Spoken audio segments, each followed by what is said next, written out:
With Phil stumbling drunkenly out of his bed, appearing in his head all the things he's wanting to be said. 19 minutes of Phil to Phil, with so much time to kill. He promised chill, but all he does instead is beg and chill. The stream's online and straight away begins to whine, but all is fine as long as Shaz benign and doesn't step out of line.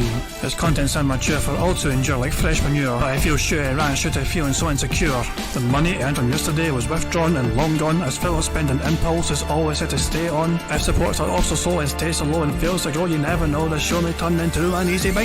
Once ticked off across the board with charge to what because his code can be ignored, just how much DSP makes us feel so bored. To help us fight or sleep and try to keep alert to watch a creep who play bingo, but Phil will bitch and why his sheep are also cheap. While DSP is chasing green, we're seeing green across the screen as Phil's routine predictability rivals are slow machine. It's not in burping, leaning ban, it matters not if actually fun. His child can't see it powers make him feel less of a man. Takes a drink and starts his like before lunching into a big pretending there for bills when truth is dead to buy a wrestling JPEG. Talks about his shitty life of call his cat and party life and all his strife of forgetting that it's done well and they were rife. With drama he will react but isn't act, that is a fact as he rehearsed to be exact in how he felt he was attacked. He seems nearly over it and a win is in sight, with what to white despite Phil to light that tips were not white.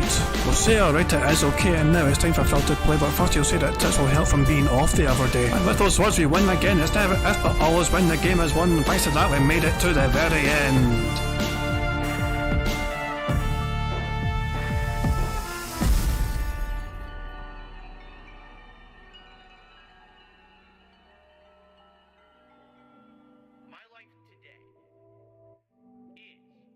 Hey guys, King Jad here, and welcome to DSP Bingo for us today, Sunday the 2nd of April 2023. It is the start of a brand new month, you know, the 4th month of the year already, fuck me. And yeah, it's been quite a solid wee weekend, if I don't say so myself. I've had an enjoyable weekend. I enjoyed my day off on Saturday. I didn't have to worry about bingo. And yeah, I had a great wee Saturday. I went home, you know, my hometown. Went home, you know, to see my mother. Had a, you know, belated Mother's Day lunch with her. It was good to see her, especially since she wasn't doing well lately. You know what I mean? So it's always good to see her and catch up with her and make sure she's okay. And, you know, so that's good. You know, and today as well. Today was a great wee fucking day as well. You know, I had another kind of family kind of style gathering on my fiance's side. We had some kind of nice big wee meal out, and it was nice to see. It's like, you know, like but it's a pretty good day, a pretty enjoyable day. It's been a great wee weekend for me personally. I mean, a lot of wholesome, meaningful family time. Not only obviously my own immediate family, but also my fiance's family as well, and getting to spend time with them too, you know what I mean? So I've had a grand wee fucking weekend. I do hope you've all had a good time as well this weekend. So Phil is, as you can see, live, the stream's live, not shit. And as members go, he's been getting whaled for members. So he says that Phil's actually over 500 members all of a fucking sudden. If you can fucking believe it, so you fucking go. And yeah, so he's wanting 5 more fucking members today. Yeah, fucking knows, I will get it, but who fucking knows? I don't understand why people actually fucking want to gift memberships or become members since there's no goal. There's literally no genuine thing, there's no tangible reward to be gained from it other than Phil saying thank you, you know? So, I don't know, people, deadheads are fucking dumb, and they always will fucking dumb. Anyone that gives Phil money is dumb. That's just bad taking that. But yeah, if you just come from that being said, welcome from the that being said show. I went and caught most of it. I caught the Jeopardy style game show kind of style things, anti-city start, and then I caught the tier maker list as well, which I thought was interesting. And of course I got a brand new banger of a tune as well. You know, they got some big massive collaborative effort to fucking make an amazing wee tune, which is very impressive. And try and put links earlier on in the chat. So if you scroll up in the chat, you'll find Train's links to the new song, the new tunes. That being said, released today. So yeah, it's impressive. It's just what I'm saying. It goes to show, like, the things that it's not. There's so many talented people, like musically. We've got Darkseid the Flow in the chat who can manipulate Phil in a way that not a lot of people can. Meerkat can do it as well. Meerkat and Darkseid the Flow are fucking amazing at manipulating Phil's words to fucking turn it into an amazing wee banger. Ludwig as well. Ludwig does that as well quite impressively. But it's easier said than done to fucking like take things that Phil has said and turn it into something enjoyable and actually something that can flow as well that you enjoy hearing. We don't usually enjoy hearing Phil, but when you actually make Phil enjoyable to hear by manipulating the things he says and putting a good song behind it, a good bit of music behind it, and, you know, messing about with that takes some great skill. You know what I mean? The community has got a lot of talent in it, artistically, musically, and yeah, it's in a great fucking place. Actually, I mean, it's crazy the fucking amount of ability that people have in this community. But I'll let people, you know, say those guys are great at doing that kind of stuff. I'll stick to my own strengths. I'm a bingo sort of guy. So let's spin the wheel and determine today's bingo criteria.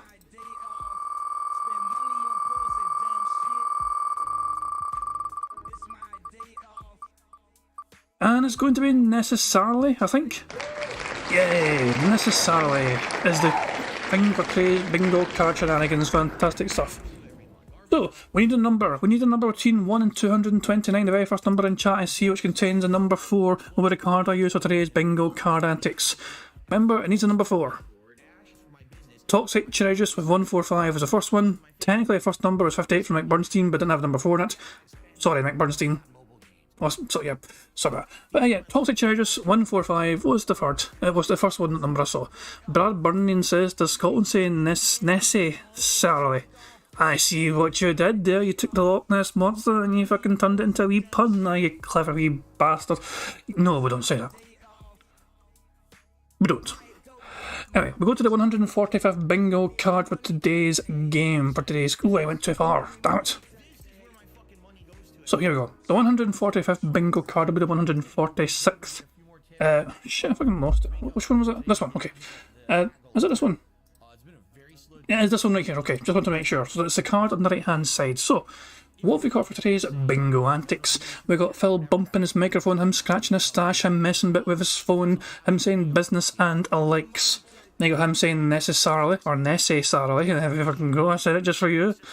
Fuck me. What I mean by that is, him being toxic, him saying by the way, and him using hateful slurs. The third row is Phil saying new games, something style, like, you know, female style, you know, gameplay style, Gangnam style, fucking shout out to that. Him snorting, him saying what the fuck are you talking about, and him saying on demand. The fourth row is Phil talking about drama in some capacity, him saying dude, you guys, here's the thing, and admittedly. And finally, Phil saying now, people saying comment, in fact, and unique. I think this is a very strong card. I know I always say it all the time, but looking at this card, I feel very optimistic. I feel extremely optimistic about hitting everything in this card. I mean, what is going to play us down? Looking at this card, what's the one bad thing? Is there anyone worried about anything in this card on the right hand side? I'm not. I like this a lot, and yeah, there's nothing on here which I'm not confident about whatsoever ever. This is a very strong card, I'm going to say it right now before I lose it. I would hate to lose this fucking card, Jesus Christ man, that would annoy the crap out of me. Not going to lose like a strong card like this. I need to retry saving that. Dashy's very happy because he's playing Football Manager 23 and he managed to get a player I really wanted. I am going to get Football Manager 23 at some point, but I'm going to wait like until later on this month, I think. I'm not going to get it right now. I'm not going to. It's one of those things where it's like I'm not going to. I want to get the game. I'll play the demo, but yeah, I'm going to get it at some point later on this month, I think. Football Manager 23. Ian Sorare saying is CG Nova are detracting now as well. Now I've seen that crossover happen. Fun fact, Ian Sorare. Remember how CG Nova used to have thumbnails for things? I made his thumbnails. I used to make his thumbnails back in the fucking day. For him like doing shit. And then I lost the fucking software for it, you know what I mean? But me and CG Nova go way back. Fucking, you know, a long fucking time, because we both played FIFA at the same fucking time. I remember reached out to him as well, and we fucking blur or whatever, but we still follow each other on fucking Twitter, so he still sees some tweets I see now and then. He has no real fucking time or fucking care for DSP. He's not aware of that kind of fucking thing, you know what I mean? He's not, I don't think he cares who DSP is, you know what I mean? He's just getting on with his own fucking thing. But yeah, CG Novo, I used to fucking like do his thumbnails back in the fucking day, which is, that's how fucking far back I go with that kind of shit. But yeah, Dashi says he sent him his signing over Discord. Let's see who this. Let's see. Who is it? Dashi signed Ibrahimovic. Fuck me. Aye, fucking well done. You got Diego Costa and Zlatan in the same fucking like squad of fucking players. You're gonna have fucking brawls all over the fucking place. Jesus Christ, well done, Dashi. It's gosh, you're doing well. Okay, the card has been saved. Has it been? Yeah, okay, the card has been saved. Fantastic stuff. I can now close that and close that. Phil is not back yet from his little bathroom break. I think he said he's going away to fucking clean his hands. Yep. BRB going to use the best restroom. There you fucking go. Cora ZQ says, I watched the Les Mis song like 5 times and I know I can't breathe, send help, I'm fucking dying. It was incredible. In fact, should I pull it up for you guys? Should I find it for you guys so you guys can enjoy it one more time before we begin? I think I will. I think I will do exactly that because I'm such a helpful bastard. I'm such a lovely guy. Hold on, that is here. Okay. Let me mute the normal music just so you guys can fully enjoy it. Okay? I guess I was gonna like fucking mess about it. Okay, well, let's go here first of all. Enjoy this. It'd help if I didn't have it on fucking mute. Now I can go. Enjoy this.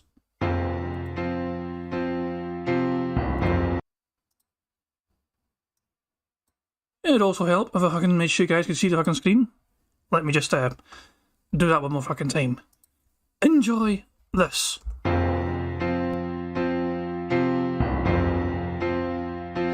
Did you watch the side-scrollers interviewing Phil Burnell? He is the one who wanked on stream and then blamed it on mental health. When the beating off on stream leads to beating your demons, there's a chance to own the meme and raise lots of funds. Is he down from the rafters and previously the gun show? 1651 to PayPal, where did all the payments go? He fetches the paper that shows how he spends his dough. Did you hear the hateful slurs that are said by Dockside Phil? Joking about the slave trade did not go down with the Krieg Lowell.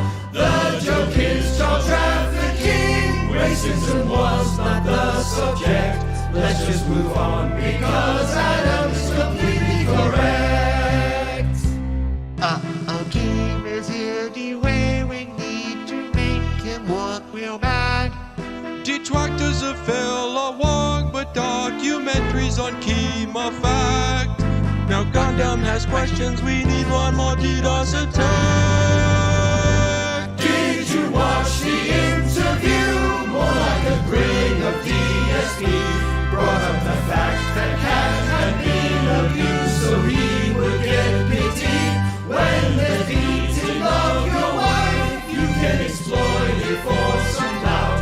Adam and Craig were such as for pressing X to gout. How's the gout, Phil? Did you see the post-stream clip? DSP said it's just Thursday. Wearing the headgear of the Nazis, well, that's what detractors say. On good terms he did depart when everything was said and done. But DSP will fall apart when tomorrow comes.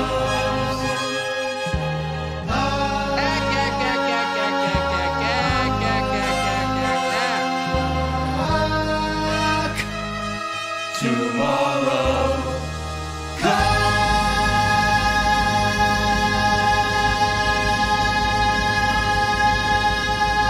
Phil, do you think Jean Valjean should have gone to jail for stealing bread or just gotten a warning? Yeah.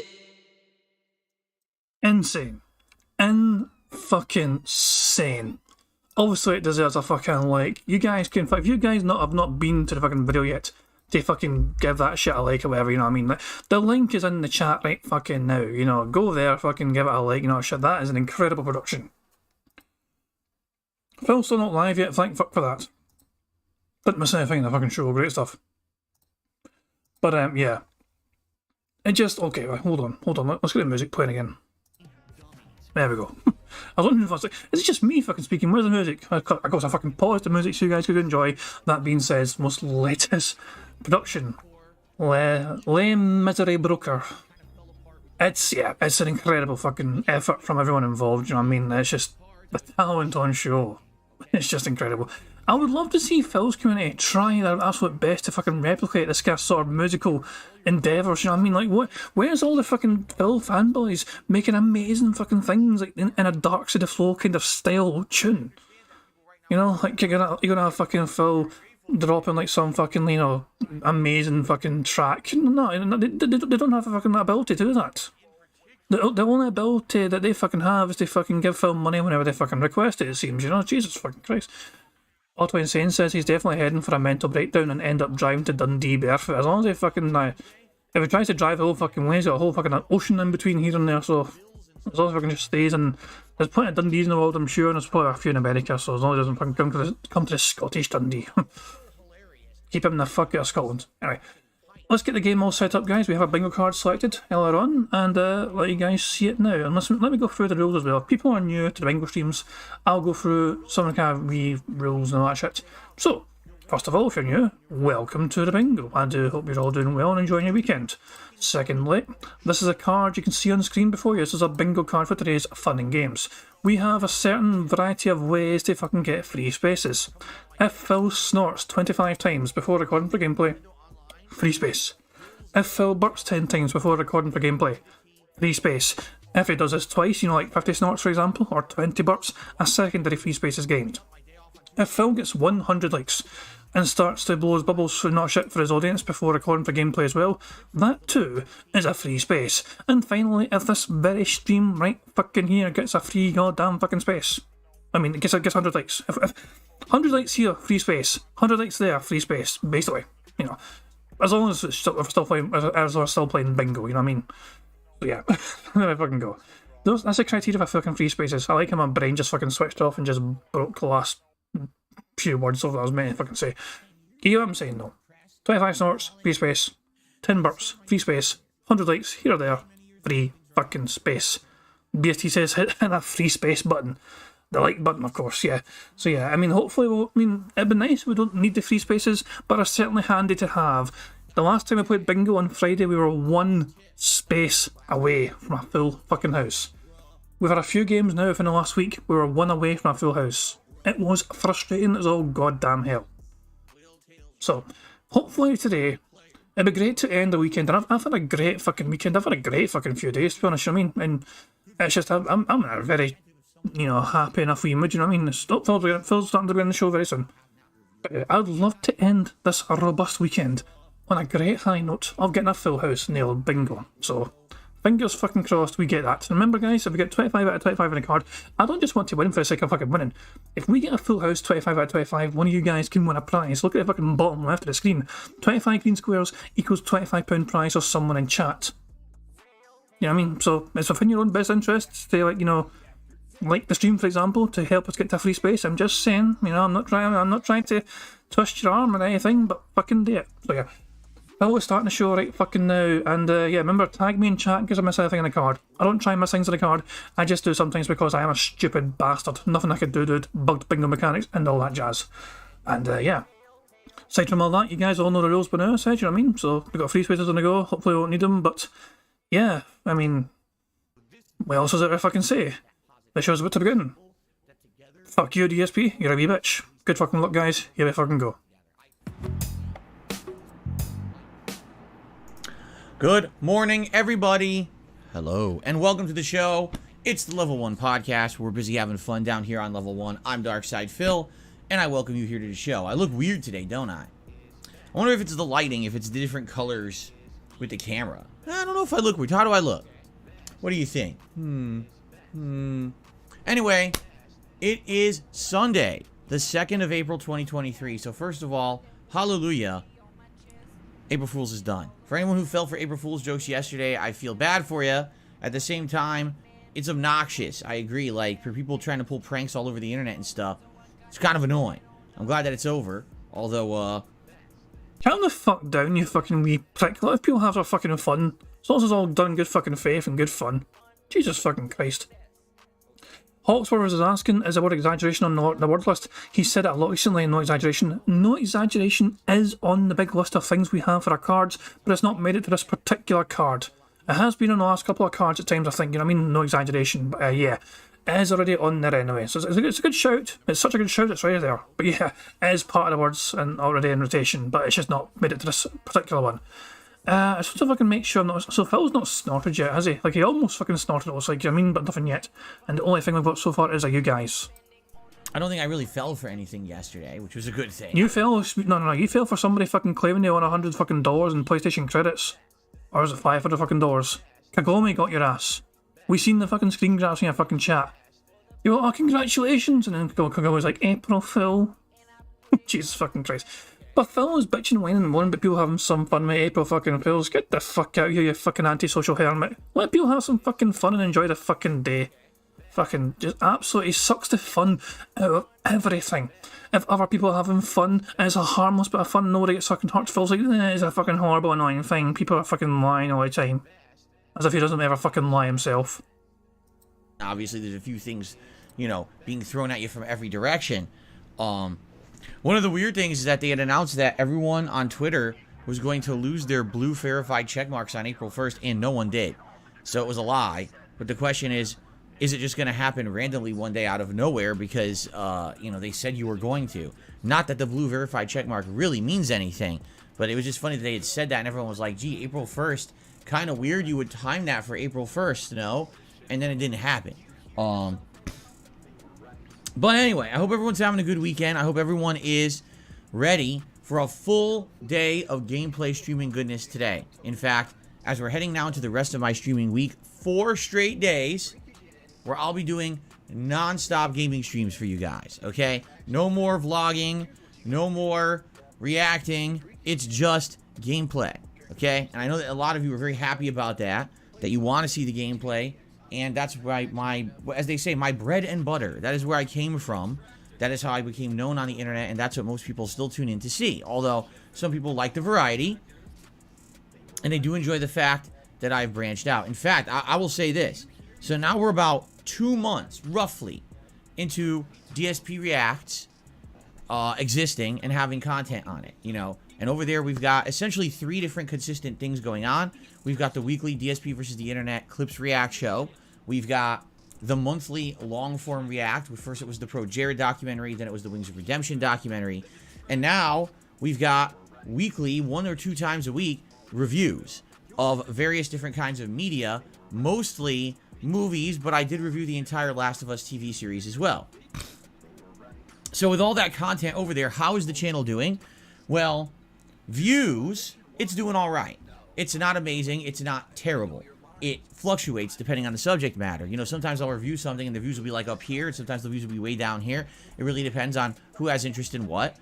Same thing with the Clips React show. Sometimes the Clips React videos will get a lot of views depending on what they are for, and sometimes they'll get almost none if it's like a boring part, right?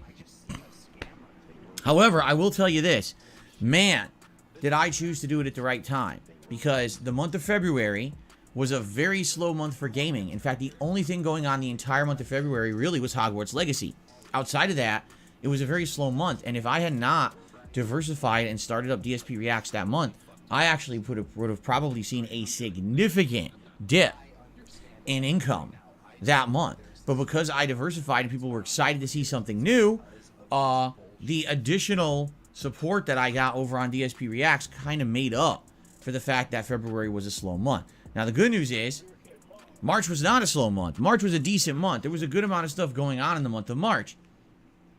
And because of that, you know, things picked up, and DSP Reacts also picked up. You know, March was when I was consistently starting to put out these reviews.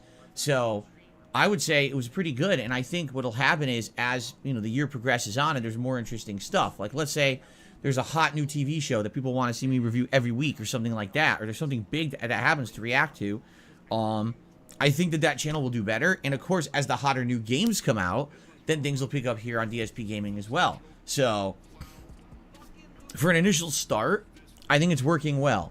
Although, admittedly, it's a little bit daunting to juggle 2 YouTube channels like this. It is. It's a little bit... It makes me a little bit scatterbrained because I'm always like, okay, what do I got to do today? So I'm doing this for this channel, I'm doing this for this channel, and then some days I forget one thing I was supposed to do for one channel or another. Like, I hadn't even updated the schedule for DSP Reacts in like a week. And so last night I was like, oh shit, that's right, I should put out a new schedule so people know what's coming out every day. I haven't done this in so long. People might be wondering what's coming out each day. So I had to do that like last minute on the fly, and you know, every night it seems like I think I'm done and then there's something else to do. Like last night I was like, well, technically I could be done, but I could film my review for the movie Nope that I just watched. So let me just get that done because I can, and then I'll upload it and I'll schedule it. But it's good. Like, let me put it this way. I'm not complaining. I would rather have a lot of stuff to do and a lot of attention on the stuff I'm doing, and people are excited for it, and they are, you know. Like right now, we have a record high number of subs over on, subs and members actually, on DSP Reacts, which is great. Every week it's kind of going up a little bit, That's a good thing. So it's fun at the same time. Yeah, it can be a little stressful. It's a little bit of extra work, but at the same time, at the end of the day, I think the diversification is going to work, especially when big time things happen. Like right now, what's the biggest thing going on? Resident Evil 4 Remake, which I'm really enjoying. But outside of that, is there really anything else going on? Not really. But maybe when a new TV show or movie comes out that people want to hear me react to, or maybe when a hot new game comes out, then that's when you're going to see these things spike up, and it's going to get even more exciting. Okay? So this is cool. Thank you for anyone who has checked out the new channel, DSP Reacts. That's youtube.com/@DSP Reacts. It's I call it my sister channel because, yes, the major focus here really is DSP gaming and always has been, but this is something new that I've been enjoying doing for a couple of months. So thanks to anyone who's been over there watching the content. In fact, today, there's new content over there. You got a new episode of DSP versus the Internet, the final episode of Ask the King, and later tonight, the review of Nope will go live on that channel. So there's a lot of new content coming out on that channel daily. Speaking of which, new content daily, that is. There was a new YouTube short here for the first time in about a week for my Like a Dragon Ishin playthrough earlier that last week. Should we give it a check? Should we kind of fucking derail ourselves to fucking checking what the goddamn short is? Let's check out what the short is. Why not? Why the fuck not? You know. I heard of a certain scented water that makes its wearer irresistible to men. Do you carry Oh, I know this one. I know exactly what this one is about. that? Yeah, I got it. What's that? Is that what you want? It takes all kinds, I guess. It's for someone else. Yeah, all right. Yeah, whatever you say, buddy. Sure it is. Hey, why don't we go somewhere quiet? Just you and me, bro. His face is flushed. I can practically hear his heart beating and his crotch throbbing. Oh no! I love you, mister! I love you! Let's do this! Oh, I love you! I love you, Rio! Oh, I love you! Oh! He's gone berserk! I can't just fight him again while he's like this. I have to get out of here! Thanks for the water! Well, that's some typical Yakuza-style humor. Oh my god, we gotta outrun him! Oh my god, he's right there! His boner's out! Run! Quickly! Quickly! Out of the way, you stupid drunk! There's a crazy horny man behind me with a big raging boner! I heard of— That's the short. I'm still waiting for the funny part. If you didn't see it yet, it's a pretty funny one, where it's that weird, quirky Yakuza-style humor. Let's just put it that way. I don't want to spoil it, but it's like so over-the-top Japanese, but it's silly, it's funny, and— Is he calling homosexuality Japanese-style humour? What? I'm kind of confused how he means by it's... What? I don't understand how that's exclusive to Japanese culture, Phil. What?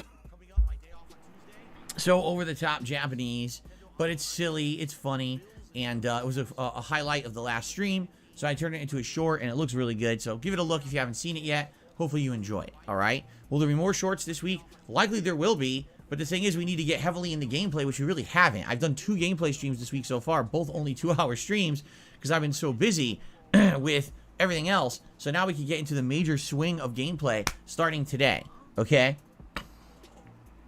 So, let us talk about this week, shall we?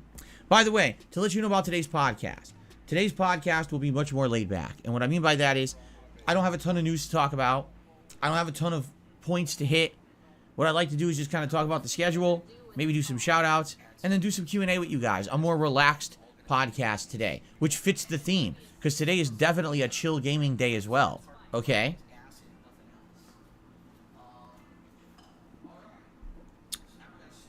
So, let's talk about that. First gameplay stream today is a continuation of Metroid Prime Remastered. I am really enjoying this game because my first run in it many, many years ago was on the Wii, and that version had inferior graphics and inferior controls. So I very much enjoyed going back and replaying the game all these years later, especially with you guys as an interactive audience to help me out. It's made the playthrough a lot more enjoyable. At the same time, it's getting almost no interest. And what I mean by that is, if you take a look at all the playthroughs I'm doing, Metroid Prime Remastered has the least amount of attention on YouTube right now. I guess people just weren't really that excited for it, especially because it was a kind of a shadow drop out of nowhere about a month ago. However, I'm about halfway through, roughly. I want to say I'm about 10 hours in. I am 9 hours in. And, you know, by all accounts, the game is roughly 15 to 20 hours long.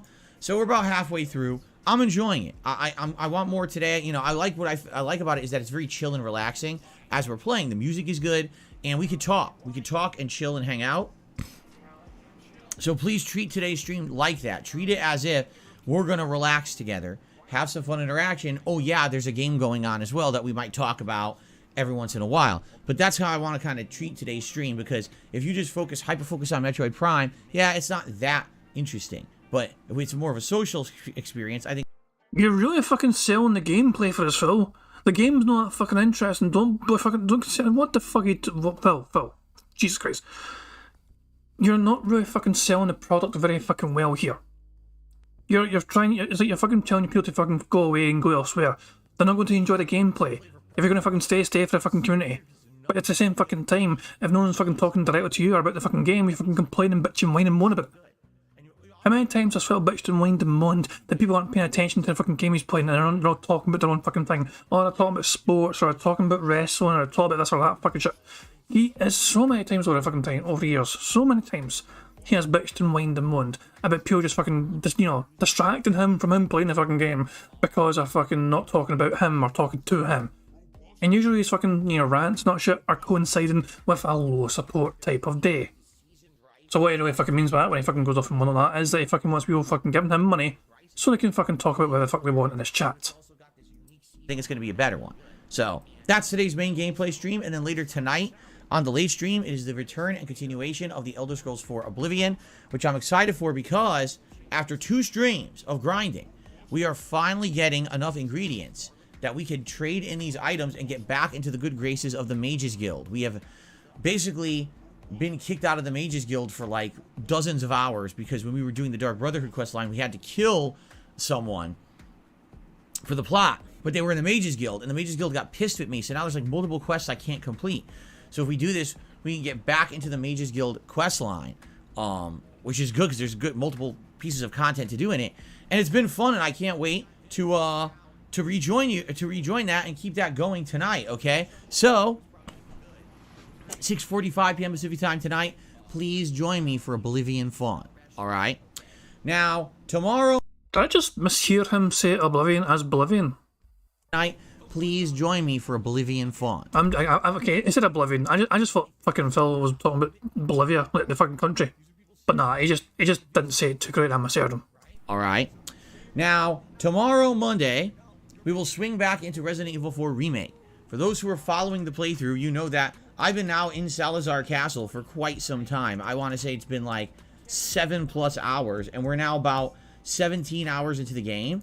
So, yeah, this version of Resident Evil, number one, because I'm playing it on hardcore, it's going to be a longer playthrough anyway, because it's a lot more challenging. Way less ammo, way less healing items, and the enemies are quite annoying. But in addition, this is a remake, and there's all new parts in it and things that I didn't know about, because they've reshuffled the game around and removed certain parts and added other new parts in. It's been a great run so far. I'm really enjoying it. Even though it's frustrating with certain parts, I'm having a great time with it. So I hope that you guys are enjoying the playthrough as much as me. So tomorrow, it is the continuation of that on the main stream for the first time in a week. These last 2 nights, it's been a night stream, but now it's finally a daytime stream tomorrow. And so we'll continue on. I think we may be wrapping up the Salazar Castle very soon, and then heading into the final third of the game. I'm guessing this playthrough is going to end up being like 25, 26 hours for me. It seems like that, doesn't it? Because it's so tough. It seems like it's going to be a bit before I still beat it. So, I'm excited. I hope you guys will join me for that tomorrow. And then tomorrow night, the late stream, to cool off from that Resident Evil stream, will be Like a Dragon Ishin, where we are now heading into the end game. We have done a ridiculous amount of side content, and now we're heading basically into the final stuff to do in the game. And we'll probably advance the plot to see if that moves along time. We can do some more side quests before we move into the end game story arc. So that should be fun. And then basically Tuesday and Wednesday will be copies of Sunday and Monday, where it's going to be more Metroid Prime and Oblivion, more Resident Evil 4, and Like a Dragon Ishin. So we're basically going for major progress in all of the playthroughs that I'm doing this week, okay? I'm off from streaming on Thursday. Thursday is my birthday. Yes, Thursday is actually my birthday. And you may notice something. And I said, Phil, wait a minute, it's your birthday? And you didn't decorate your office for your birthday? No, I didn't. This year, because we have such great backdrops and everything for the streams regardless, I haven't really bothered doing any kind of decorations or anything for my birthday. Finally.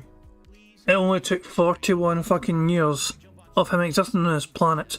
But finally, we don't have a big fucking massive deal for a whole entire week made about his fucking birthday. Keep in mind, Phil used to have entire birthday weeks. The whole entire week would be him fucking talking about his birthday, celebrating his fucking birthday. It wasn't one day. No, this wasn't one special fucking day for him. It was the entire fucking goddamn week about the goddamn thing. So does it mean Phil's not going to mention his birthday really much at all until it happens? Will I do any?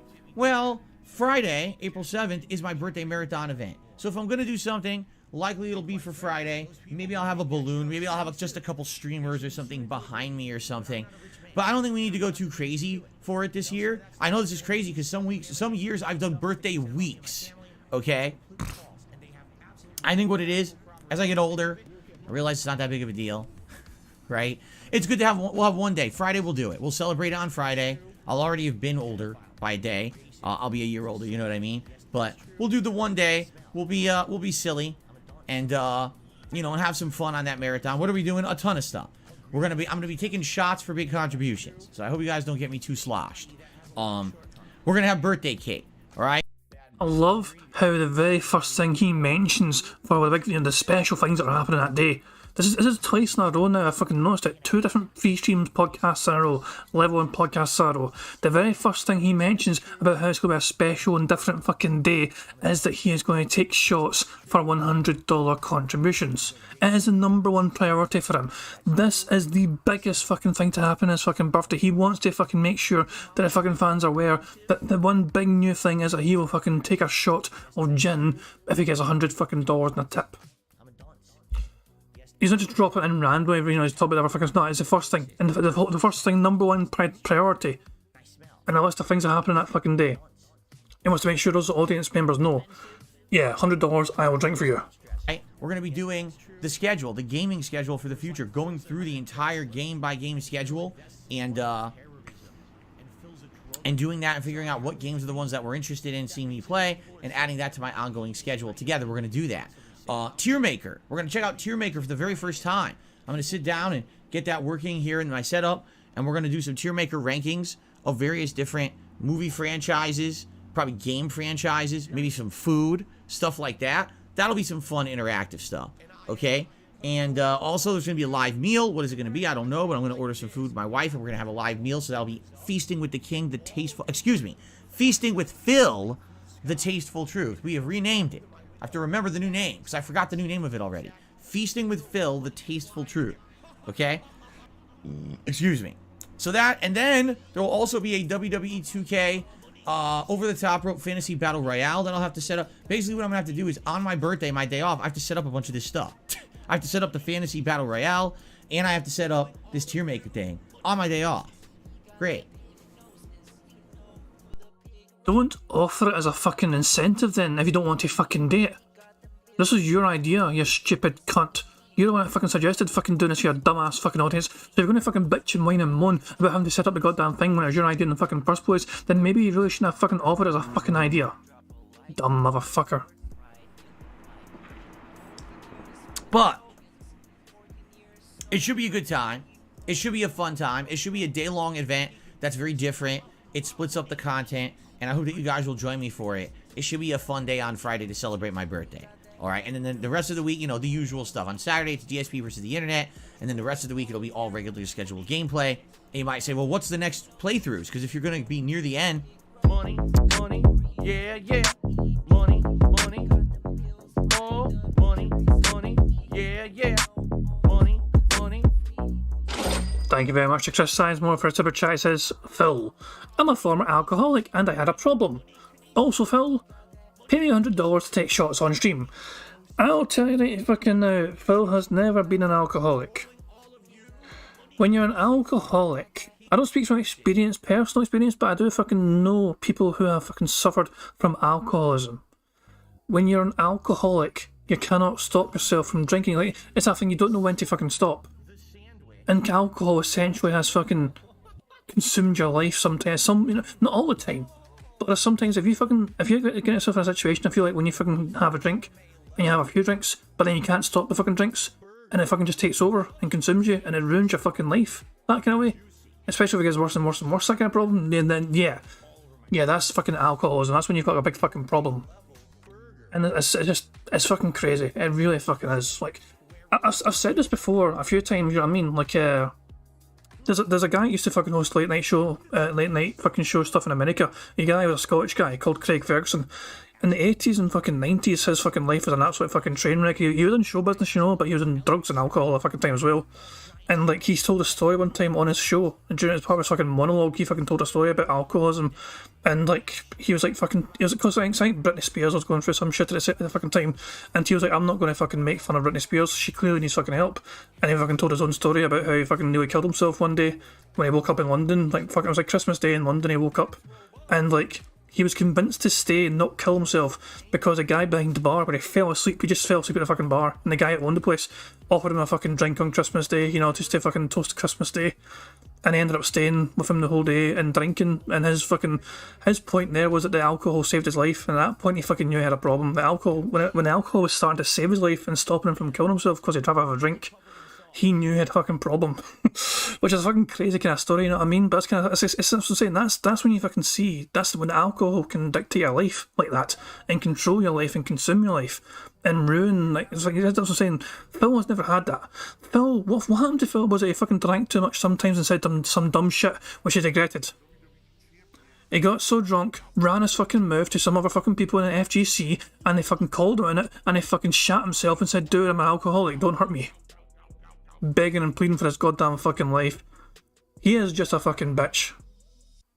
Fucking using alcohol as a fucking excuse to fucking why he was an arsehole. No, he feels an arsehole because he's an arsehole.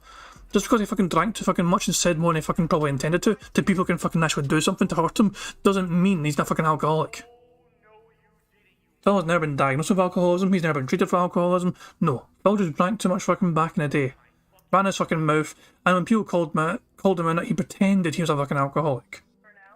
Little gameplay, and you might say, well, what's the next playthroughs? Because if you're going to be near the end of Resident Evil and Metroid Prime, and maybe even Like a Dragon Ishin, what's next? Good question. We'll figure that out on Friday. Because one of the major things we're doing on Friday is going through the game schedule, so it makes sense that when we're going through the game schedule, we'll pick out, oh, here's the new games I'm interested in this month. Okay, since we know the new games and what dates that they're coming out, maybe now we can fit in some other projects. Like, I know you guys have been wanting to see maybe Elden Ring and stuff like that. We can talk about that and figure it out, okay?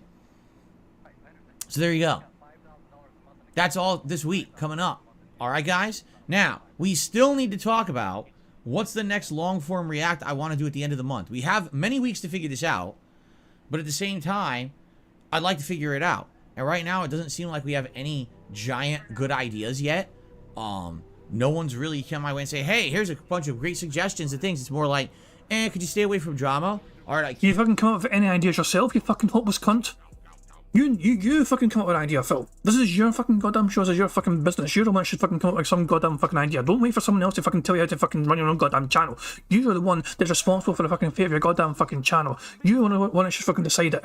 You just fucking put on some balls once in your fucking life. Strap on those fucking balls you fucking bought off Etsy.com. And actually pretend to actually have some fucking balls in your fucking life and actually fucking make a decision. Your own actual fucking decision. Fucking make some sort of fucking stand and say, okay, I'm deciding to do this for my fucking channel. Without anyone fucking telling you the fucking idea. So you can fucking blame them down the fucking road. It's every time. He has to have someone else suggest a fucking thing for him. So he can fucking throw them under the bus if the thing doesn't work out too well. Any fucking games he plays these fucking days. You guys wanted this. Metroid, no one likes Metroid. You guys said to play this. Fuck off. And of course, if things do well though, is he going to fucking thank the people for fucking suggesting it? Fuck no. He'll fucking pat himself in the back and I'm such a smart person. I'm glad I played this fucking game. Look how well it's done for me. I'm so glad I fucking watched this thing or reacted to this thing. Look how well it's done for me. But if it does poorly though, it's all the fucking other person's fault for suggesting it in the fucking first place. It's every time. Every fucking time I've ever goddamn fail. But then what would you like to see me do? And I haven't really gotten any suggestions. So if anyone has suggestions, please throw them my way. Whether it's, tell me in the chat or you email me.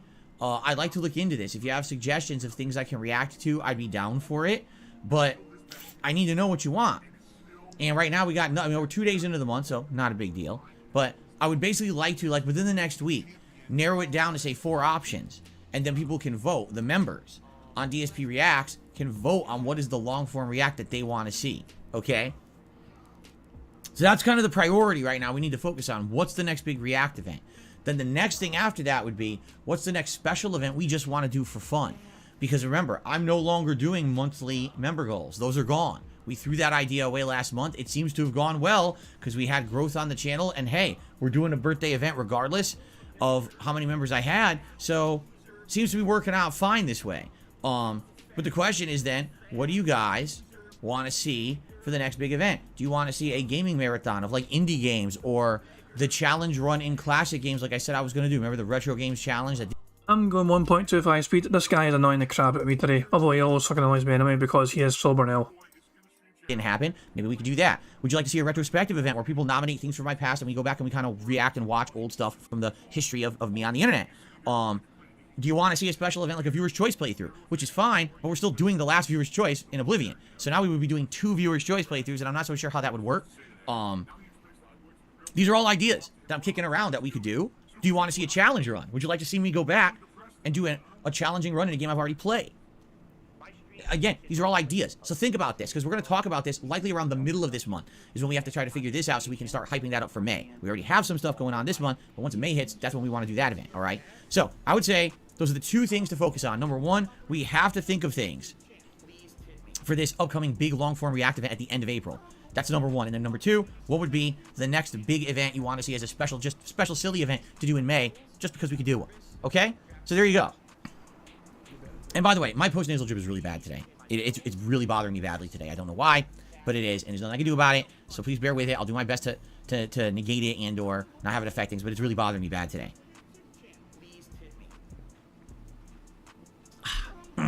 Okay. So, there you go. That's what's going on right now. All right, in the schedule. Hope that sounds good to everyone. Thanks. So far, great week. First 2 days of the week, even though I was all over the place. First I was here, then I was on DSP Reacts, then I was back over here. Things have been going good. I am very much looking forward to today being a more chill day. Because it's kind of hectic. You're jumping from channel to channel. And, now I can just kind of focus on this channel for 4 straight days. Way more laid back and relaxed. This is good. This is a very good thing to be able to just kind of sit back and relax and be like, now it's gameplay time. I'm good at what you guys like. Here we go, right? That being said, please consider supporting the channel in any way that you can. If you're enjoying the content here and you want to see it continue and you really like it, many ways to support this channel, including liking the streams. If you're here live today, we do have 300 people, and you're having a good time today with the vibe of the channel, please give it a like. Liking the channel helps out a lot for engagement, allows more people to come and find it on YouTube. Likes are very important on YouTube because if you can believe it, you won't even be visible if you don't have enough likes. It's pretty stupid, but that's how it works. Also... Whoa, how is this stupid? How in the fuck is it stupid that the more likes a fucking channel has, the more fucking prominent it'll fucking be? No. If people like the content, and the more people fucking like the content, it's going to fucking promote that fucking content to other people to fucking come along, because obviously the content is good enough for people to have an interest in it, for fuck's sake. It's like, what the fuck's wrong with this guy? Why is it a bad fuck? How would you do it then, Phil? How in the fuck would you fucking have it for you to fucking find fucking other channels? If it's not meant to be based on fucking likes, Phil, how in the fuck would you do it? I'm very curious to see how Phil would actually fucking have it if it's not fucking based on goddamn likes to fucking try and find these fucking very popular fucking channels that are doing fucking well. The more people that fucking like your shit, the more it may get fucking seen by others. Amazing fucking concept. Phil doesn't like it though. Phil fucking hates it. So what in the fuck would he fucking do? Like, realistically, I know in Phil's fucking world, he'd only want fucking his channel shown at all fucking times and no one fucking else. YouTube meant to rebrand YouTube to fucking dspgaming.youtube.com or some pish. That's what he fucking desire, obviously. But realistically though, Phil, how in the fuck could you fucking have it if it's not based on fucking likes? You want it based on views instead? Do you want it fucking based on how long you've been on YouTube? Is that what it is? Does Phil want special fucking treatment from YouTube because he's been fucking doing it for a long fucking time? genuinely, I actually think, hand on heart, I think that's actually what Phil would want.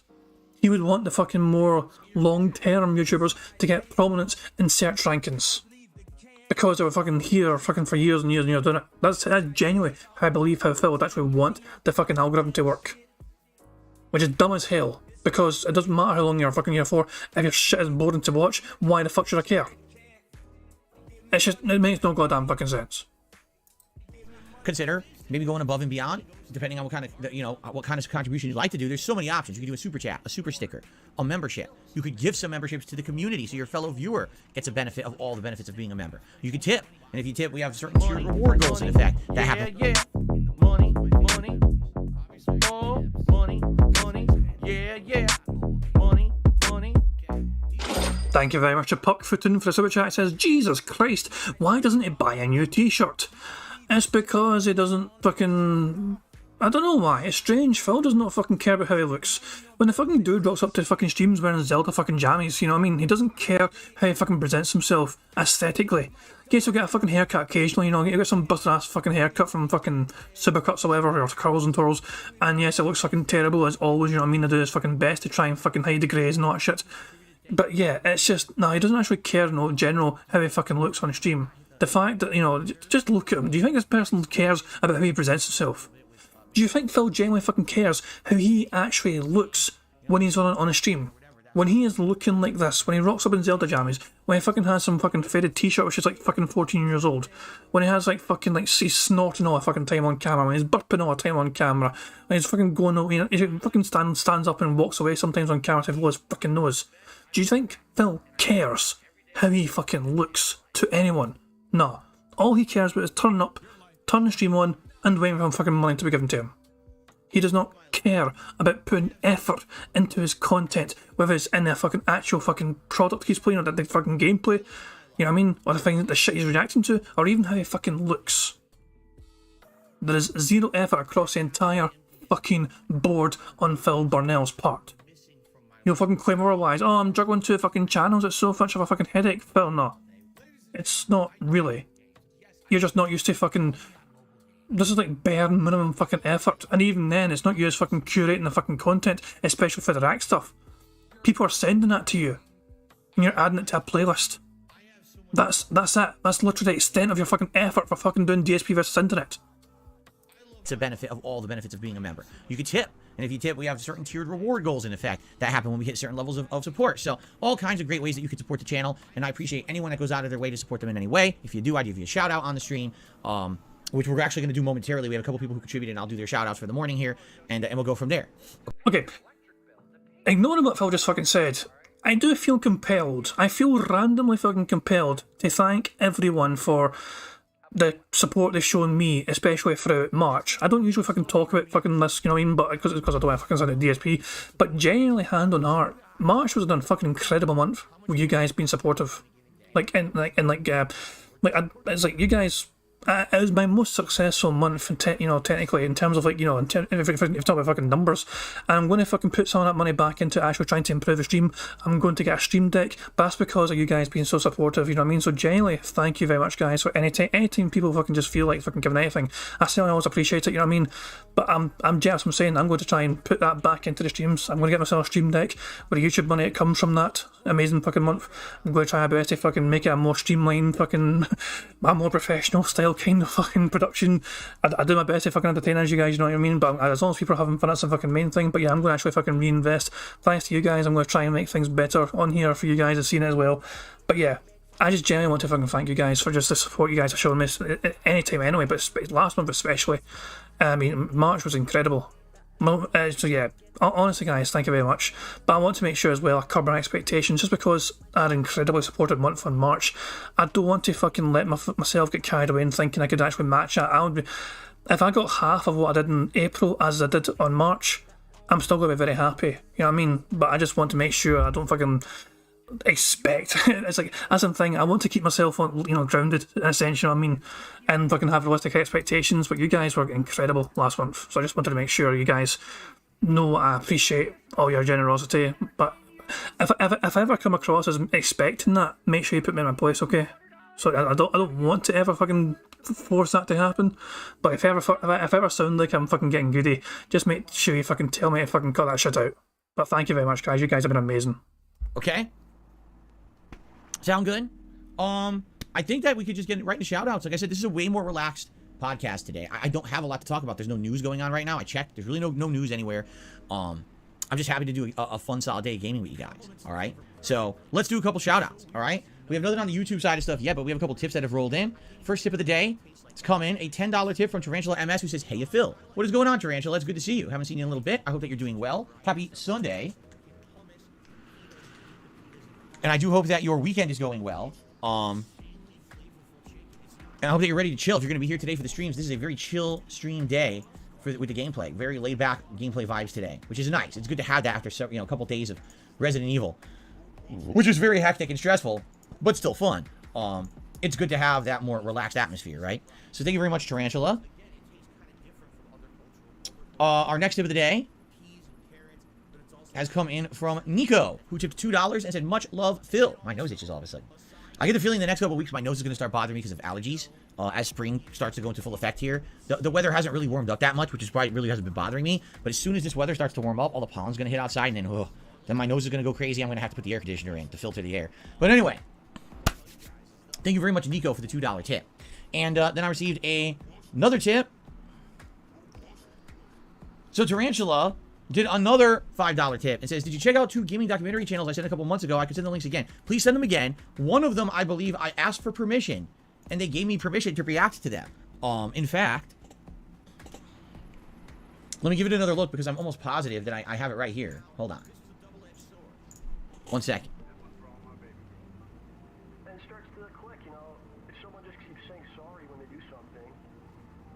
Yes, one of those channels was called No Clip. Yeah, No Clip Video. It's a bunch of crowd-funded documentaries about gaming and stuff. And I asked them for permission, and they said, "Yeah, absolutely, you can react to our stuff." I was like, "Well, that's great to hear. I'm very happy about that." But at the same time, then I presented that to you guys last month, and I said, "Hey, anyone interested in seeing me react to the No Clip channel?" And everyone was like, "No."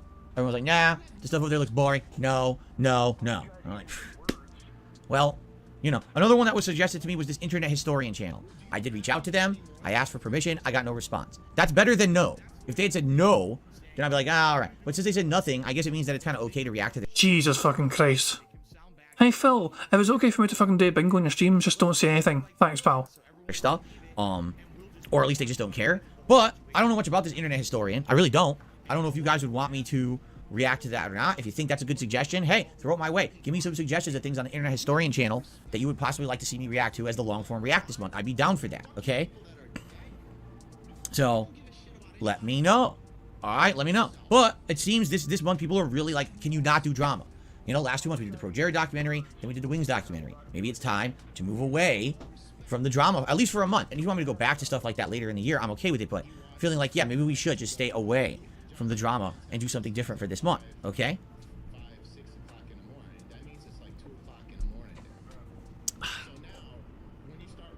All right, Holiday Inn Cards, enjoy your ban. Saying something incredibly stupid, mentioning Hitler in the... Oh my fucking god.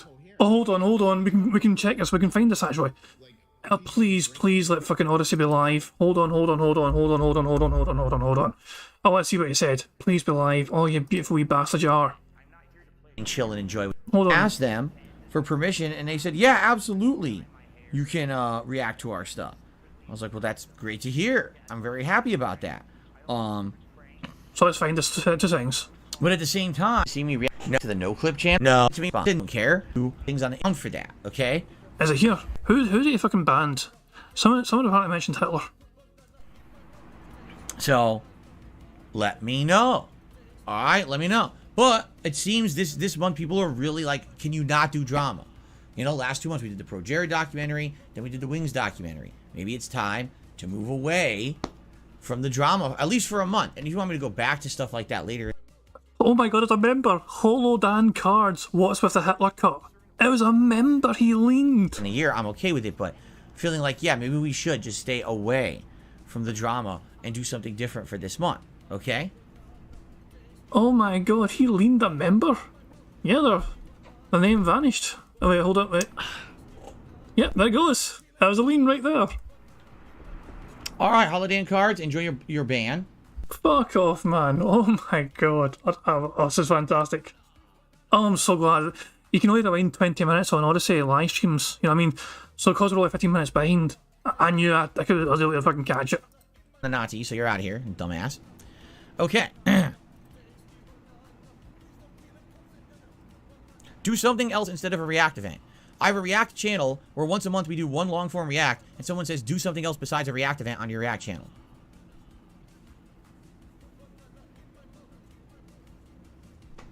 Despite the fact we literally just said I'm doing a special event this Friday for my birthday that has no reacting in it. It's like,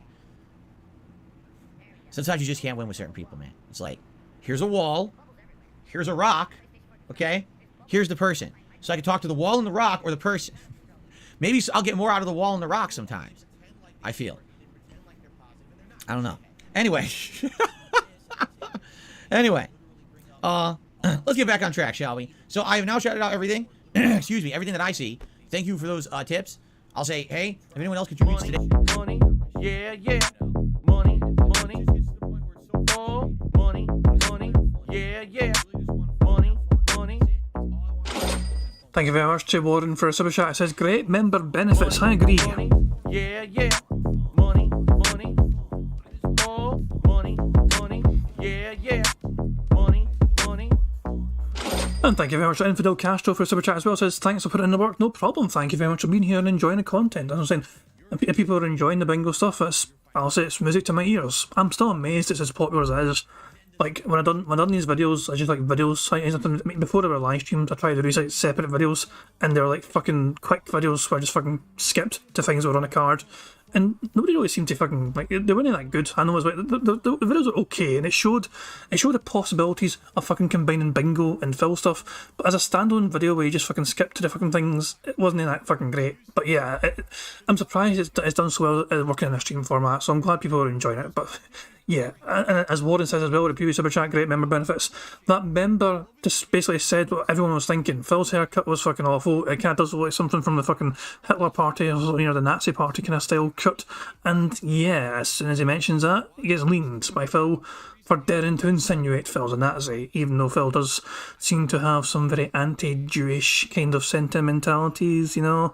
Based on his content over the years, he's kind of, you know, he got fired from Blips, remember, because of the Dead Space kind of, you know, hello Jew kind of thing. There is historical evidence that shows Phil might be sympathetic towards the Nazi party, I'm just saying.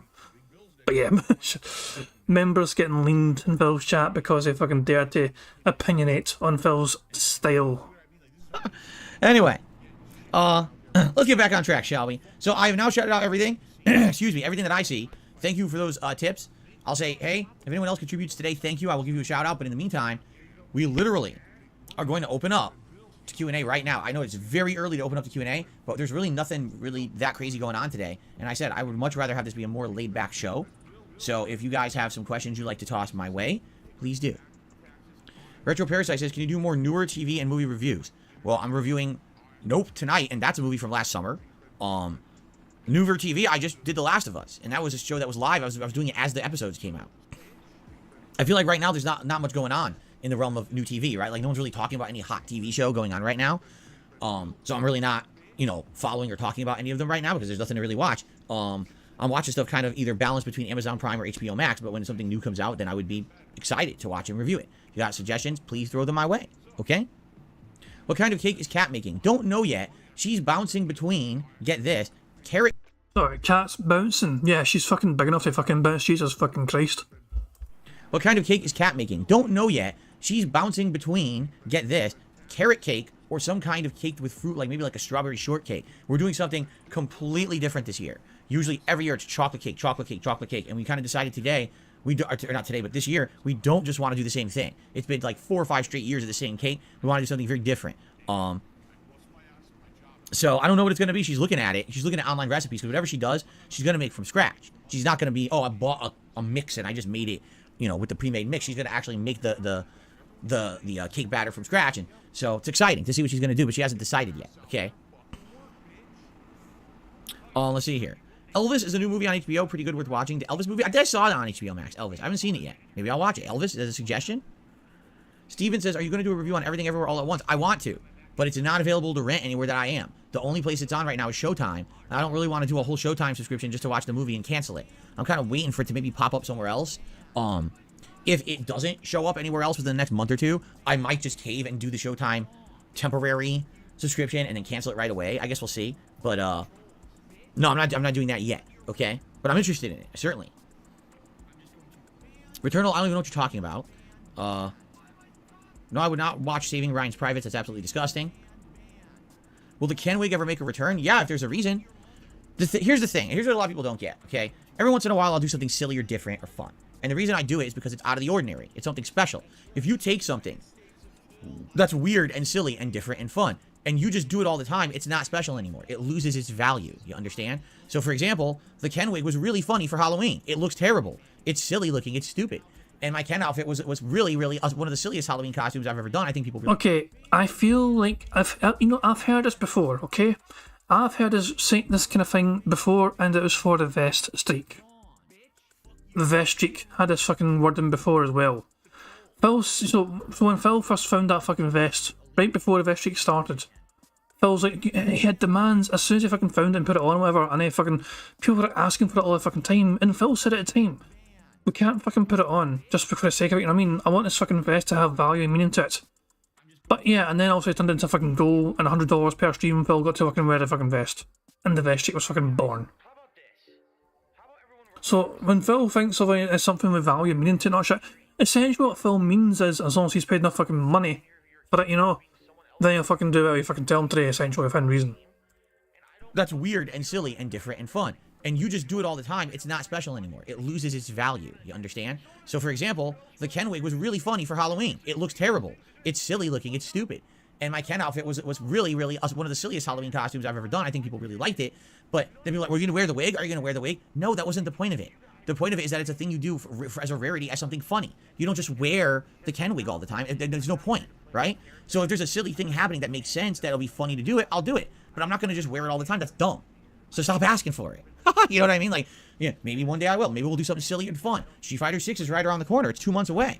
Maybe for Street Fighter 6 we'll do a silly event with Ken, and I'll wear the Ken wig or something. But sitting here and asking for it constantly is just stupidity. It's not going to happen. Okay? Such a fucking wholesome and fucking kind, considerate fucking streamer. Stop fucking asking for it. It's almost as if your fucking audience wants to see you fucking do something fun. But fucking heaven forbid the audience to have any fucking fun because you're wearing some dumbass wig. Why do you fucking have the biggest part of your fucking hat goal? Make it an option for the fucking hat goal. Also, did he snort there? Sorry, 2 seconds. A silly event with Ken, and I'll wear the Ken wig or something. But sitting here and asking for it constantly is just stupidity. It's not going to happen. Okay? Oh, okay. Kyle just did a super chat. So the two channels that have been previously recommended was Gamers and Nick930. Resubmit those. If you could shoot me an email again with that, I'd be more than happy to look into those again. Because I don't think I think I looked into them and then I kind of got distracted, and then I didn't look into them. Oh my fucking god, you selfish fucking cunt. Someone sent you an email with suggestions and you fucking looked at it and then you got distracted by what you fucking there was a fucking game going on in WWE Champions. What the fuck? I looked into it and then got distracted and forgot all about it. Fuck off, you fucking dick. D-Dog says that YouTube just let him know that DSP Bingo has started. Thanks for thank fuck, you know, it's only took like, how long did it take? 1 hour and 18 minutes or something. Thank fuck, YouTube's on the ball and finally let you fucking know. Nisu Kitsune is asking, why can't Phil make a spin a wheel roulette for his tip goal? That would require effort. Somebody would have to make it for him. I'd like to look into those channels. Okay? Thank you, Kyle, for the super chat. I'll just rewind that just so we can see if Phil completely treating that guy like a piece of shit again for fucking not even paying attention to suggestions. Kyle just did a super chat. So the two channels that have been previously recommended was Gamers and Nick930. Resubmit those. If you could shoot me an email again with that, I'd be more than happy to look into those again. Because I don't think I think I looked into them and then I kind of got distracted, and then I didn't look into them. I'd like to look into those channels. Okay? Thank you, Kyle, for the super chat. Yeah. If you shoot me an email with the information for those channels, what kind of stuff they do, and I'll look into them. I noticed that Phil seemed to get quite excited to see Kyle. Whenever Phil see Kyle, he's like, wow, I love that guy. You know what I mean? There's something about, Phil, just, he really enjoys, every time, even without fail, Phil really likes to see Kyle. There's something about that, I don't know. For sure. Because like I said, this month, I really feel like we should stay away from the drama stuff. Gomez says, did you consider watching Mars Attacks again and reviewing it just for fun because it's a bad movie? Maybe. I remember. That movie I saw in theaters with my dad. And we both, like the casting, we thought was good. We're like, oh my god, it's got Jack Nicholson and it's got this big actor and that big actor. So on paper, it just looks like it's going to be a good movie. And then you watch the movie and you're like, what in the fuck am I watching? I don't know what this movie is. This is, like, ridiculously bad. And it's a Tim Burton movie, too. And at the time, Tim Burton was absolutely hot. Like, he was hot shit in Hollywood. So to see a Tim Burton movie like that kind of be so weird and crash and burn like it did, because it didn't make much money at the time, it was kind of ridiculous and kind of silly and disappointing. But I always said it was one of the worst movies I've ever seen because it was such a weirdo movie. But I haven't seen it since, the 90s, so maybe it would be worth a second watch, right, as an adult. Retro Parasite did a super chat. Says, would you go to a Comic-Con soon and vlog? No. Number one, I can't. I don't have time. I have to work. Don't have time to go to Comic-Cons. Number two, as I've already said, at this point, with all the negativity and shit being thrown at me from all directions, I don't think that it makes sense to be making public appearances. I want to kind of just sit back and focus on my own content on my channels and just relax here. Maybe someday in the long term, but if things ever change, but it doesn't seem like things ever change. It seems like the older I get and the more I focus on me and improving, the worse people hate on me for literally no fucking good reason. Okay, I went and typed this at the start of the stream. Up here. DSP Gaming needs drama. Watch close, he'll bring up drama again. I typed this at the very start of the stream before Phil even said a fucking word. I mean, I think we all expected Phil to fucking talk about it. You know what I mean? But I just want to fucking point out, yes, look at this shit, yeah. In back weeks, yeah, that's the joke I was making. Back weeks, fucking Phil with his little Hitler hat and his fucking Hitler haircut. Z Kyle, same kind of thing. You get what I'm saying? That's a silly wee joke. But yeah, as I'm saying, Phil cannot fucking help himself but talk about drama and talk about his own personal fucking drama. For somebody that wants to move on, apparently wants to move on from that shit, he will not stop bringing it up every single fucking goddamn day. Now he's fucking terrified to go out in public because the fucking internet's going to make fun of him and real life's going to fucking make fun of him. People are going to fucking point and laugh at him if he turns up at some sort of fucking convention. What in the fuck, Phil? Just get a disguise, Put on the fucking wig. Use the wig effectively, Pretend to be a Karen instead of a Phil. It'll work perfectly well for you, I'm pretty sure, yeah. Just disguise yourself. You have so many different hats and vests and all that shit. And glasses. Money, yeah, yeah. Money, money. Oh, money, money. Yeah, yeah. Money, money. Thank you very much for Black Metro Super Chat. It says, wear a mask and go anonymously, you dent. I agree. It's just, Jesus Christ, it's like Phil could very well do this if he wanted to. He could even take his fucking camera and record it as well. And fucking technically, it's like he could put it on his React channel. This could be some sort of fucking strange. Imagine if Phil spent one of his days off going here secretly to some sort of fucking convention. He filmed some of it, and he could fucking upload that shit to some, as a fucking surprise without telling anyone. I attended this convention, and this is what we fucking saw and did not shit. You know what I mean? And like, there's opportunities there for him to fucking do this kind of thing, even without him fucking disclosing it to people. But he's too fucking paranoid that people are going to fucking know it's him and point and laugh at him in public. And again and again and again, people just dogpilling him because he's such a toxic, lying piece of fucking shit. Yeah. He has ruined his own life. As is Phil's own making. He can't enjoy his life. This is his life, and it's very unenjoyable. Regardless of what he fucking claims otherwise. He is always going to be fucking miserable. Always going to be fucking forever stuck in perpetuity in level 1. The older I get and the more I focus on me and improving, the worse people hate on me for literally no fucking good reason, right? It's not like I'm going out of my way to ask for trouble. I'm not trying to go out there and cause problems and harass people. People just like harassing me.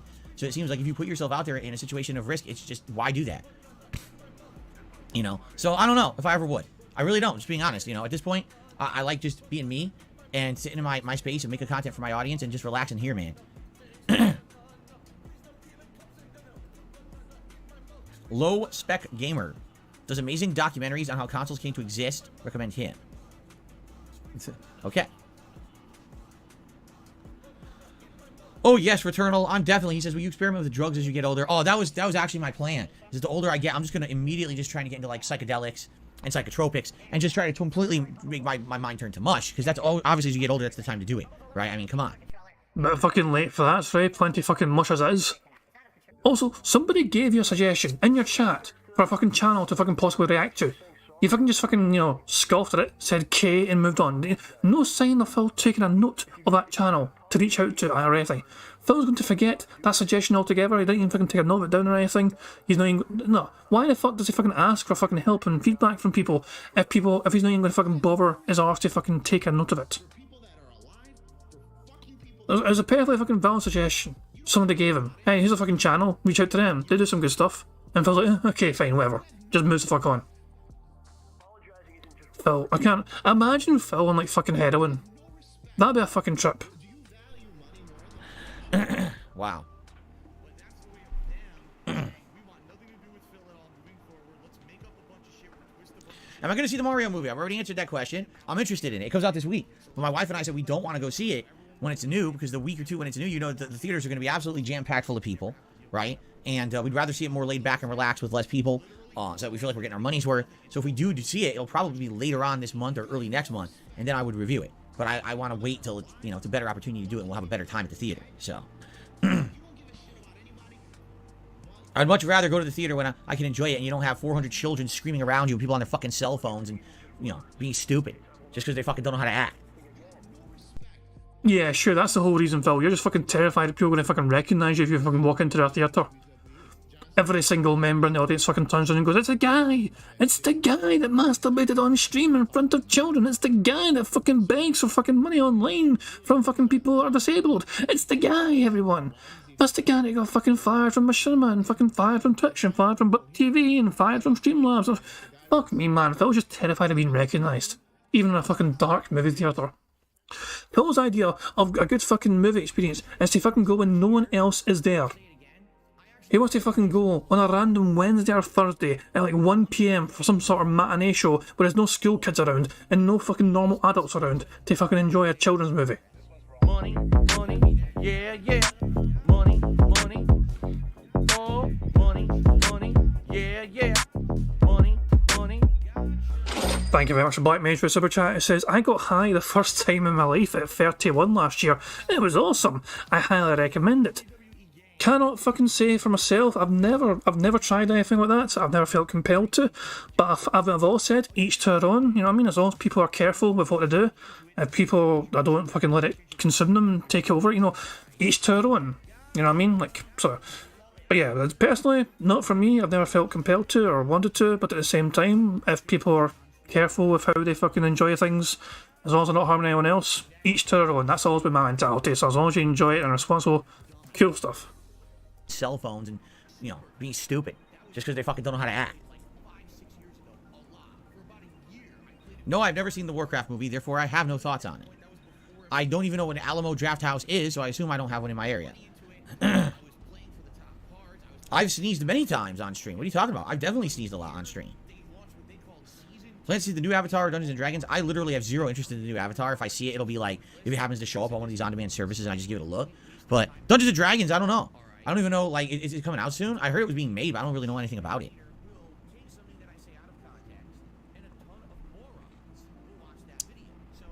Alamo Draft House is strict on talking. It's a chain of theaters. Oh, yeah, I didn't even know that. I never even heard of it.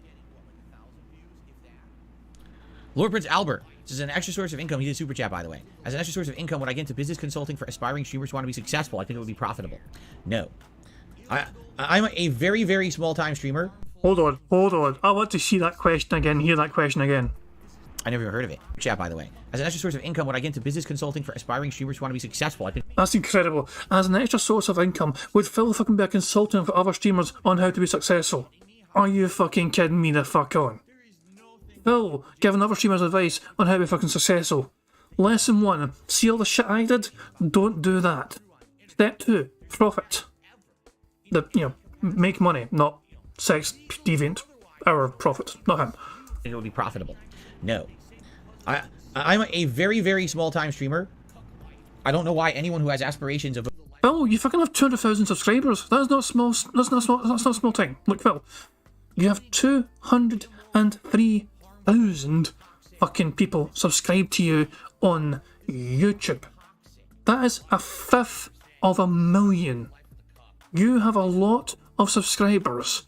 Just because your actual fucking streams don't gain that much fucking traction because you're a boring ass fucking person and your gameplay's shite and you in general are shite, does not mean they're small time. It just means that you, as a fucking streamer, are boring to fucking watch. You're not the only one, by the way. Review Tech USA, for example, I cannot watch his streams. He's fucking boring as hell for me personally. I mean, in terms of actually fucking making videos, RTU is not bad, but in terms of streams, it's nah. Otto Insane's asking, do we get business tick now? Did Phil say business? If Phil says business, then yeah, definitely. I'll rewind it just to make sure. Lord Prince Albert says an extra source of income. He did super chat, by the way. As an extra source of income, would I get into business consulting for aspiring streamers who want to be successful? Yep, he said business. Absolutely, it's a great fucking. I completely missed that. Phil said fucking business. So there you go. It's our first bingo of the fucking game. So Otto Insane, thank you very much for making sure, pointing out, because I completely was oblivious to it. I think it would be profitable. No. I'm a very, very small time streamer. I don't know why anyone who has aspirations of becoming a popular streamer would want to talk to me. You know? That would be pretty stupid, no? Would you want to talk to someone big?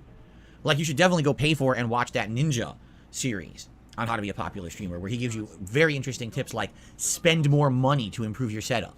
You know, things you would never would have thought of. Like, dye your hair and act like a cartoon character. Holy fuck the toxicity, man. Look, you've got to speculate to accumulate. This is business 101. Like, for me, that's what I'm saying. I've talked about it before, guys. For me to be able to fucking stream, I had to fucking actually fucking get a computer that was worth, you know, that was actually able to fucking stream. I had a wee shitty laptop before, it barely fucking worked, I could barely render a fucking video before.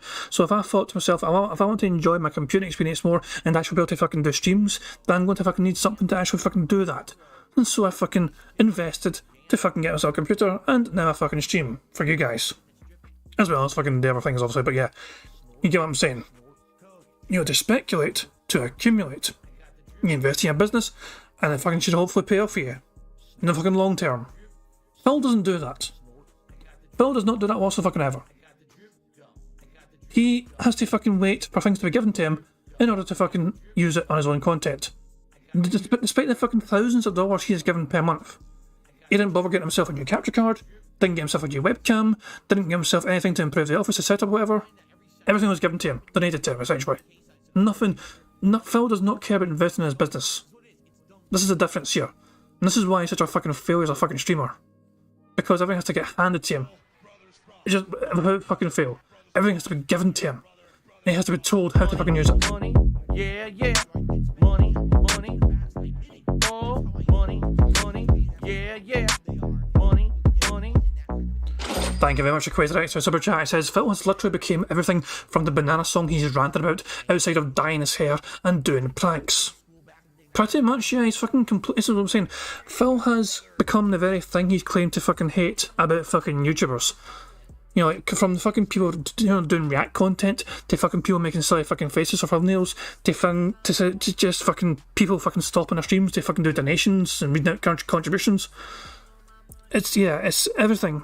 Everything he's claimed to ever fucking hate about other content creators, he's guilty of doing it himself. Without fucking fail. Without fucking fail.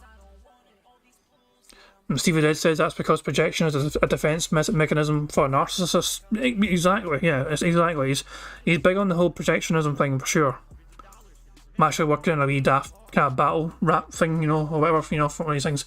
Projecting his dejection is what Phil does. You know, that's what he does. He projects his dejection. Oh, Waterleader says also Ninja has people he collabs with that are other streamers to get himself into their streams, so people go check them out. Exactly, it's the whole fucking point of collabs to fucking try and is to try and get interest across all fucking platforms. It's a natural fucking thing to fucking see and do. You know, you fucking collab with other content creators, so you can fucking try and get other fucking, you know, your audience interested in their stuff and vice versa.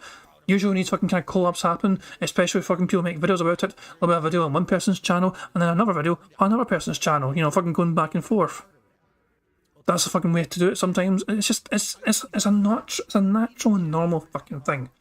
You've got fucking detractor channels that fucking do collabs. Detractor Beam's always got fucking people they're fucking talking to, you know, Decepticon is also trying to, it always has like people he invites on to his Saturday shows, you know. So it's like it's one of those things where it's normal to collaborate, so you get these fucking audiences just seeing and hearing about other fucking. And Phil's like, no, just dye your hair and spend money. This rant is incredible. One more time, I'm going to rewind it so we can enjoy Phil's rant in full one more time. Someone who has aspirations, source of income. When I get into business consulting for aspiring streamers who want to be successful, I think it would be profitable. No, I'm a very, very small time streamer. I don't know why anyone who has aspirations of becoming a popular streamer would want to talk to me. You know, that would be pretty stupid, no? Would you want to talk to someone big? Like, you should definitely go pay for and watch that Ninja series on how to be a popular streamer, where he gives you very interesting tips like spend more money to improve your setup. You know, things you would never would have thought of. Like, dye your hair and act like a cartoon character. You know, those really huge tips to succeed. Anyway.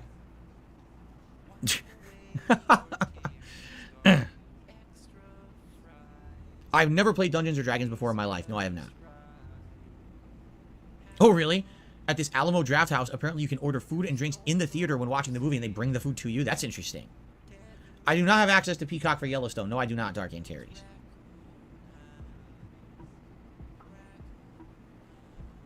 Would I ever dye my hair? I don't see the point. Like, alright, would I ever dye my hair as something stupid? Like, dye it a dumb color just to look stupid for a while, like a joke? Maybe. Would I dye my hair because my hair's going gray? Probably not. I don't really care about that. Like I said, as I get older, I lean into my age. My beard is totally white. As you can see, there's almost no dark hairs in my beard anymore. I don't really care. I have no plans to try to make myself look younger or anything and dye my hair or my beard or anything as I get older. So, there you go. What's up, Zombie Wolfpacks? How's it going today? The best state I've been to? Oh, I don't know. I couldn't tell you. You know, what I could tell you is, when I used to travel for Street Fighter, a lot of states were very hospitable. Like Texas, Alabama. Not Alabama, excuse me. That was really stupid of me. Georgia is what I meant to say. Where was Final Round? Was it Georgia? I think Final Round was in Georgia. Yeah. Basically, whenever I headed south, people were very nice down there. Whenever I headed southern U.S. for Street Fighter tournaments, people were very hospitable and very kind and very nice to me. And I really appreciated that. I mean, there is some sort of, you know, I've heard about Southern hospitality as a thing. So yeah, it's not a strange thing to fucking consider. You know what I mean? That, you know, the South would be quite, you know, hospitable to people. You know what I mean? Especially, you know, as long as you, I don't know why. I'm sorry. Nah. They would have saw Phil fucking rocking up, snorting and acting away, whatever. Give me his cowboy hat. Please take $200 and fucking take my money, $200 cowboy hat now, please. Let's fucking sell us to as a fucking hat and make him feel better and feel nice. Jesus fucking Christ. And by the way, money, yeah, money, oh, money, yeah, money. as I was saying, by the way, he definitely gets his hair coloured. And yeah, as I'm saying, Black Mage, thank you very much, Black Mage. Subtry says, and yet his hair seems darker after a haircut. Exactly, everyone fucking points it out. Stevie did say he actually gets to wash and dye it, twirls and curls. So that's what I'm saying, like, Phil's saying I don't dye my hair. This is semantics. Someone else puts the fucking shit through his hair. It's not Phil doing it. Phil's not going to do that himself. He wouldn't trust himself to do it. But the person that's fucking irresponsible for looking after his hairdo, cutting his hair that day, and styling it, and cutting it, and maybe colouring it as well, it's someone else that's responsible. So when Phil says, I don't do that, he has been very semantic about it all, you know what I mean? He's like, yeah, someone else that fucking does it for him instead. For Street Fighter tournaments, people were very hospitable and very kind and very nice to me. And I really appreciated that. It just seems like different places in the country, people are different mentalities. Like out here on the West Coast, people are nice in certain ways, but weird in others. Let's just put it that way. East Coast is like, oh, welcome. Here, let me stomp on you. Wait, what? No, really. Just bend over for a second. And you go, I'll kick the shit out of you. That's how they are on the East Coast. They're very friendly. But, I don't know. Overall, I don't know. I haven't really traveled and done much in many states in a long time. So, I can't really answer that. Can't really attest to that.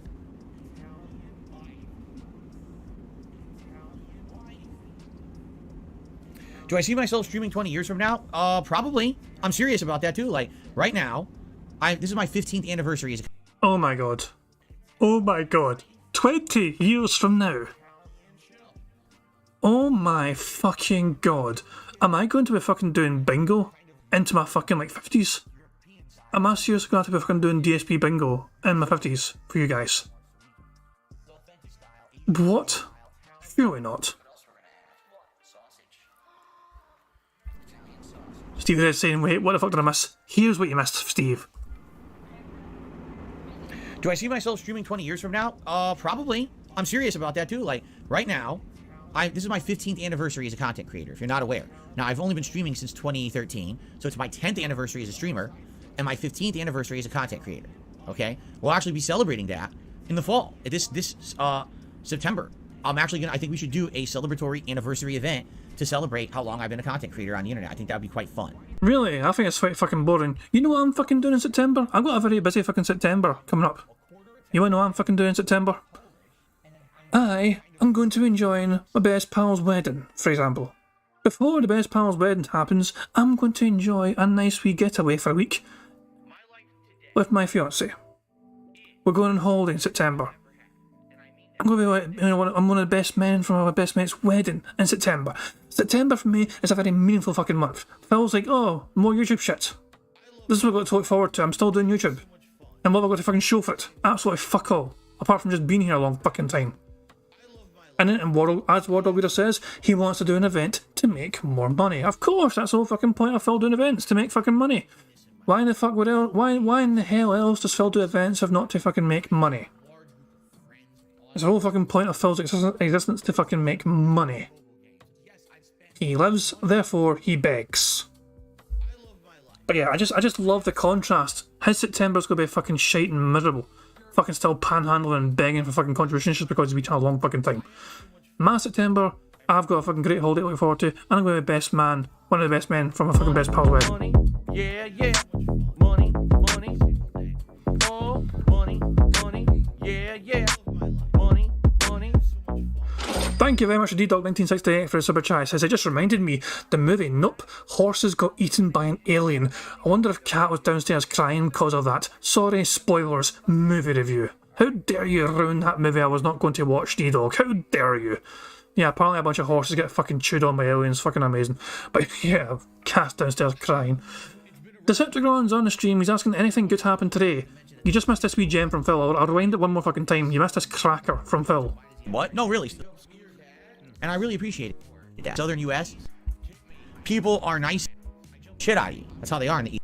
So, hold on. Money, yeah, yeah. Money, money. Oh, money, money. Yeah, yeah. Money, money. Thank you very much, Black Matron Super Chat. It says, bold assumption he'll make it 20 years without having a coronary, let alone ending up homeless once the whales leave. He's already down to like 5.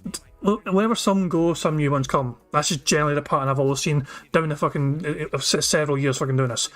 And to answer the Decepticon's question, based on your super chat there, Phil said this. This is the big fucking takeaway from this stream in my opinion so far today. Phil saying this. East Coast, they're very friendly. But I don't really answer that. No, not that shit. This. So Phil saying this is a big takeaway. Do I see myself streaming 20 years from now? Probably. I'm serious about that too. Like, right now, this is my 15th anniversary as a content creator, if you're not aware. Now, I've only been streaming since 2013, so it's my 10th anniversary as a streamer, and my 15th anniversary as a content creator, okay? We'll actually be celebrating that in the fall, this September. I think we should do a celebratory anniversary event to celebrate how long I've been a content creator on the internet. I think that would be quite fun, okay? But the thing is, as I told you guys, what I think I'm going to do is I need to change and phase into different kinds of content as I get older. It's not always just going to be Phil plays games. And I'm not saying that me playing games is going to completely go away. I love it. Again, that's where I came from. That's been my lifelong hobby. I love gaming. I want to keep that as part of things. But I think as I get older, things will diversify and change. You're going to see me spread out and do different things. Right now, that's the React channel, right? But in the future, maybe you're going to see me doing other kinds of content, talking about other topics, right? Having various different discussions. So, there you go. I do feel like as I get older, it opens up more content. I mean, I've purposefully stayed away from certain kinds of content, right? Let's be honest, I've done that. Maybe for a reason. Maybe so that way, later on in life, when things start to slow down in one way, you can go in another direction, right? So, there you go. Exactly. Clyde says, good luck playing these kinds of games at 60. Exactly. Do you think when I'm 60, I'm going to be able to play games on hardcore? Do you think I'm going to be playing competitive fighting games? I don't think so. But as I get older, you know, I will essentially try to adapt to the times. There will still be games that I'll be able to play and chill and enjoy with you guys, you know. It just won't be the same kinds. And then we'll do other content as well, which will be great, I feel. Cracker Jackson, no, I'm not considering selling any art right now. For the few pieces of art I have, you've seen them now. You've seen every piece of art on stream. You've seen the 2 Mega Mans, the 2 Marios, the Ninja Gaiden, and the Punch-Out. That's all the retro art that I have. What I want to do is rotate that out on the streams for these various different backdrops for the content, and keep it like that, so every month it looks a little fresher, a little different here on the streams. I have no desire to sell my art, nor do I have the ability, because as you know, I can't sell anything online. I can't list it anywhere because trolls will just ruin the listings and troll me and do fake postings and shit. And there's no resellers, like I told you guys many years ago. I looked into possible reselling. Money, yeah, yeah. Money, oh, money, yeah, yeah. Money. Thank you very much, Leo Gets for the super chat. It says, bless Phil's heart. That's fucking crazy, yeah. Someone hospitality, bless Phil's little heart. There's no resellers, like I told you guys many years ago. I looked into possible reselling of stuff, and there's just no real resellers who are willing to do it. So, you know, what are you going to do? Stuck with the stuff, and I don't really have any aspirations to sell any of it anyway. Excuse me. I have no thoughts on AI. You can stop asking me the same question that you ask every day, and I say the same answer. Thanks. When you get older, would you live stream or make videos of different cooking recipes? I don't know any cooking recipes. The only recipe I know is my homemade sauce. That's it. Like, that's literally it. I can make a sandwich. I can make a panini. Like, I don't know anything. I don't know how to cook. I'm not a cook. So I don't know what you're talking about. Didn't he genuinely have aspirations to open his own restaurant before? He genuinely thought he could do that one time. And now he's saying he doesn't know how to cook. Are you for real? I promise you guys, he was genuinely thought, it's one of his thoughts that he genuinely thought he could do that at one time. I can open my own restaurant. I've got Italian, heritage in me. That shit will come easy. He didn't say that, you know what I mean? But this is what I'm just fucking assuming. This is what going through Phil's mind. I'm part Italian. Owning a fucking restaurant will be easy. Jesus Christ. Mike Bernstein saying, can't wait till someone replaces him with an AI and his dents can't tell a difference. Yeah, I mean, as I'm saying, I've showed you guys the possibilities before with AI stuff. I done a wee video on it way before for that kind of thing. But it's just, yeah, it's the possibilities are quite interesting. You can make Phil say whatever the fuck you want, essentially. Decepticon is a great fucking point. He just got a Street Fighter cookbook from the Dutch brothers. He just got a Street Fighter cookbook, and Phil's not going to bother his arse to open it or even use it. It's basically going to be fucking used as a paperweight of sorts, or to hold the door open. D-Dog says, don't forget he had to wake Panda up to make him dinner when she was sick. I've not forgotten. Yep. I have not forgotten that whatsoever, yep. We'll just fucking wake up Leanna, she's not feeling well, but she needs to fucking wake up and make dinner. I'll be right back and I'll keep streaming. So no, just fucking, you just fuck off from your fucking stream, Phil. You make dinner for her, and then come back and do your fucking stream again. It's just Jesus fucking Christ. Noah Jet is saying I'm stupid. Who made the money yeah video? The video I react to at the end of every bingo, that animated video was made by Pixar Animations. The song itself was not made by him. The song was made by somebody else. I can't mind their name. But the actual video with the wee kind of animated characters, that was Pixar Animations. Very talented detractor. He's got a bunch of great videos on his channel. Do I like mac and cheese? Of course I do, but being someone who over the years I've told you, I'm basically half lactose intolerant. What does that mean? My mom also is kind of the same. We can eat dairy, but if we eat dairy, then we pay for it later. When people who are fully lactose intolerant eat dairy, they get sick. They feel like they got to throw up. They feel awful. When I eat dairy, I can eat it, and then I got problems for a while. Let's just put it that way. I got gas, bloating, and the bathroom is a popular attraction. So it's like, do I want to pay for it? Do I want to eat mac and cheese? Yeah, it's great. It tastes amazing. But then I'm going to see you later because I'll be in the bathroom for the next half of the day. You know what I mean? So there's a trade-off for it's the enjoyment and the trade-off for the enjoyment, right?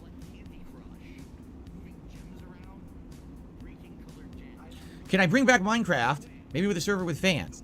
Can I bring back Minecraft? Possibly, yes. A server with fans, absolutely not. Too many trolls, and you know that. I can't do anything interactive like that because the trolls always infiltrate and try to ruin it for everyone. I'd much rather not do it than have it just be ruined for people who honestly want to enjoy it. So, could we bring back Minecraft someday as a weekly thing? Sure. Maybe as a chill stream series like we did. That's because that's what it was. It was about a year to year and a half where I played Minecraft 1 or 2 times a week as a late night chill stream, and that was fun. But it kind of got very, very played out, being honest. It got kind of boring.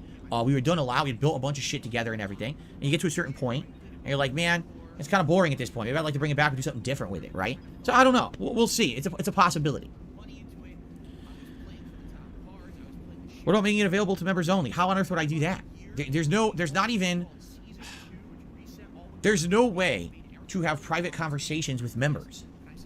Okay? There's no DM system on YouTube. Let's say, for example, right now, we have 500 members on this channel. And let's say I wanted to do a members-only gameplay event.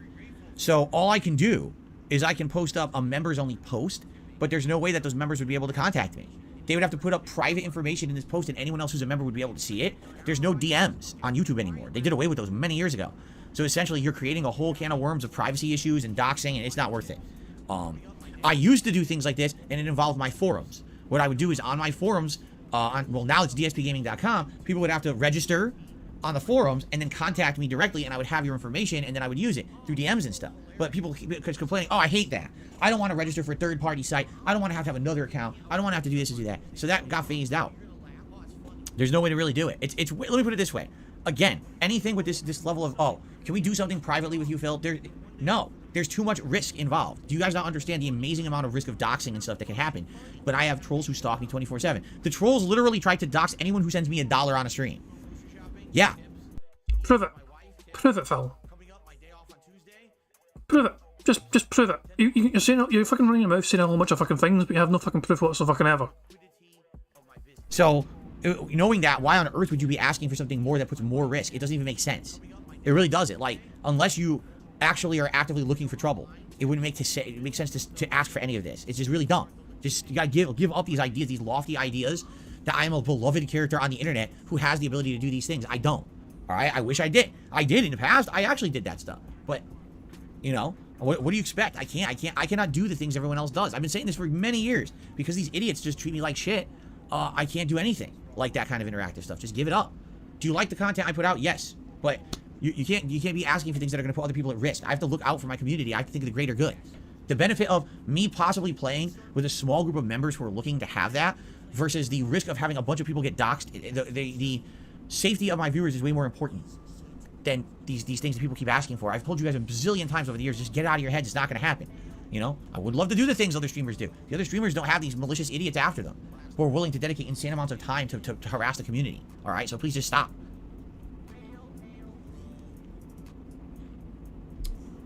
Dark and Terry's, you're being absolutely ridiculous. Wings and LTG play with their members. Wings, who regularly goes into a Discord of his detractors, and there's insane amount of harassment and doxing. You think that's okay? You think that's a good thing? You want me to aspire to be like Wings and LTG? You don't think that this is slightly a better community than that? That's what you're telling me. You want me to have my community turn into theirs. That's what you're saying. Wow. You really should have thought for a second before you said those things. Like, wow. That was a really bad comment to make. Holy moly. Hey, he said comment. I don't care what it means. Just Phil said comment. It's not a fucking bingo. Fucking array for that. Phil is so much a fucking chill and relaxed fucking podcast. He is getting fucking triggered and heated more and more it goes on.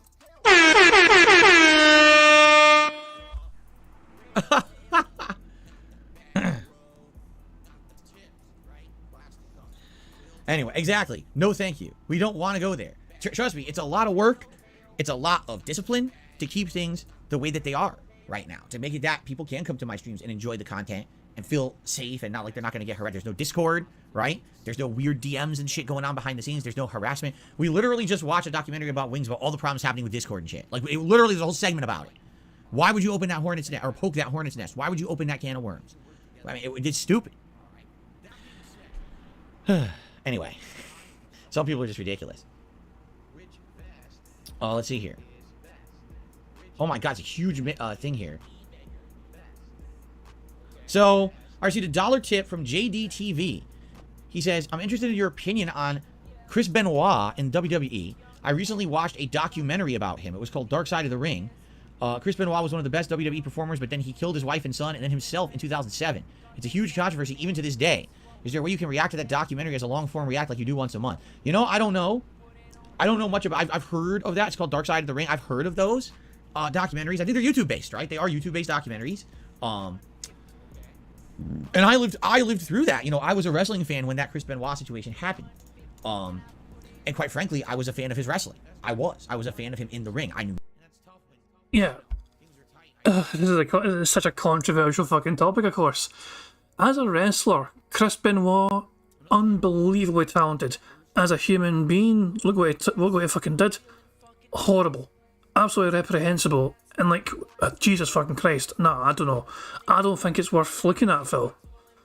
I don't think it's worth looking into. I think it's too much of a bad fucking topic for you to fucking look at, Phil. There's also a lot of fucking question marks. The fucking punishment that fucking Benoit put himself through. Like, a finishing move that guy had. Well, it was one of his fucking big main moves. It was like a signature move. Was him headbutting somebody from the top rope, but he would like literally. He wouldn't just fucking pretend his head hit you. His head would actually fucking like hit you on your fucking the diving headbutt. And that big question marks as to was that a factor in Benoit doing what he did? Yeah. Money, money. Oh, money, money. Yeah. Money, money. Thank you very much to Black Mage for the super chat. Who, Jesus fucking Christ, you're actually gonna fucking make me read this. That is such a Black Mage. Your sense of humour sometimes is so fucking dark. Jesus Christ. So Black Mage, thank you very much for super chat, who says, and I want to fucking stress the point, this is Black Mage saying this, Phil lived through that, unlike Benoit's family. It's actually a very serious thing when you think about it. I mean, Review Top USA says that, interestingly enough, a doctor had said that Chris Benoit had the brain of an 80-year-old Alzheimer's patient. Australian Doom says there's actually a 90-year-old with dementia or something like that from his own finishing move. That's what I'm saying. It's just one of those things where I think, Phil touching this topic is potentially going to be a bit problematic for him. And I'll say, it's funny because I remember when it happened, right? And nobody knew the circumstances yet surrounding what happened to Benoit. And then originally the WWF, as it was known at the time, done a show celebrating Benoit's life. This is before they knew what Benoit actually did. They heard he died, but the fucking details were disclosed, so they had some sort of special show instead replacing what happened. And basically, they had some very special kind of Benoit-related show, showing off as like some of his best matches and all that shit, you know what I mean? And then it got revealed what happened, and that thing got nuked. This kind of strange little tribute show to Benoit.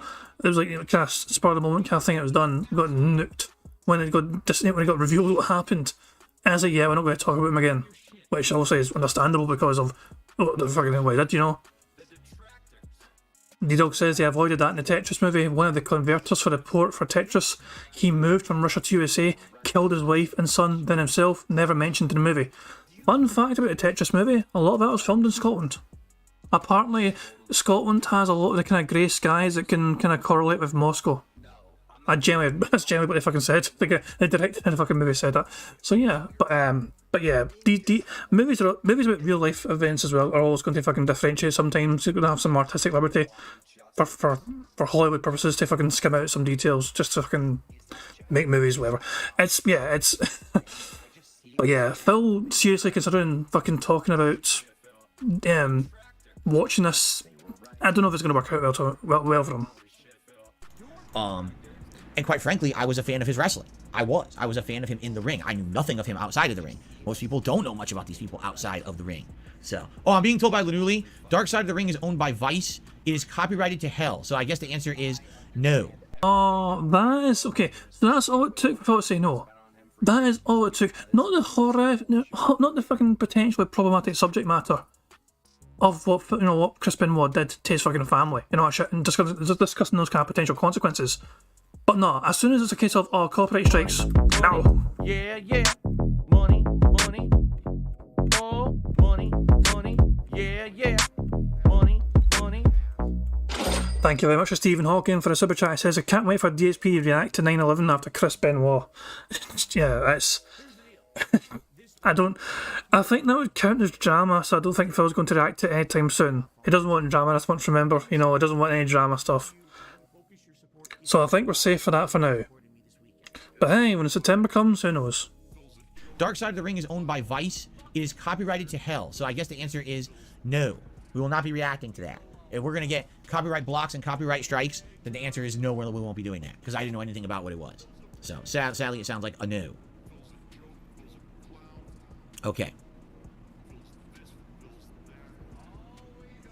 He watched them already? I've never seen any of them. I've never seen a single Dark Side of the Ring, no. Nope. Could do a review. That I could do, depending on how long it is. I could watch the whole documentary and then just do a review after rather than showing footage of it. That I could do, yes. She said, you know that WWE used an Auschwitz clip in their WrestleMania night fight. I heard that. I heard at fucking WrestleMania, like WrestleMania 39, the fucking big showpiece event of the year. And they randomly used an Auschwitz clip in their WrestleMania 39 shit. I've seen a picture of that on Twitter. I was like, what the hell is how? How does that slip through? How is that? Oh my... Yeah. But I was a big wrestling fan back in the fucking day, the Attitude Era, you know what I mean? We got Stone Cold and Hawk and Mankind and all that shit, you know what I mean? Just fucking kicking ass and fucking not giving a shit, you know? Fucking hell yeah, not shit, you know? What you gonna do? Well, actually, what you gonna do is a Hulk Hogan thing, but you get what I'm saying though. I grew up as a wrestling fan because that shit was entertaining as hell, as all hell. To see what it's turned into these days, it's like, sometimes there's good matches, you know what I mean? And that's what wrestling... As a kid, I enjoyed it because it was like fucking...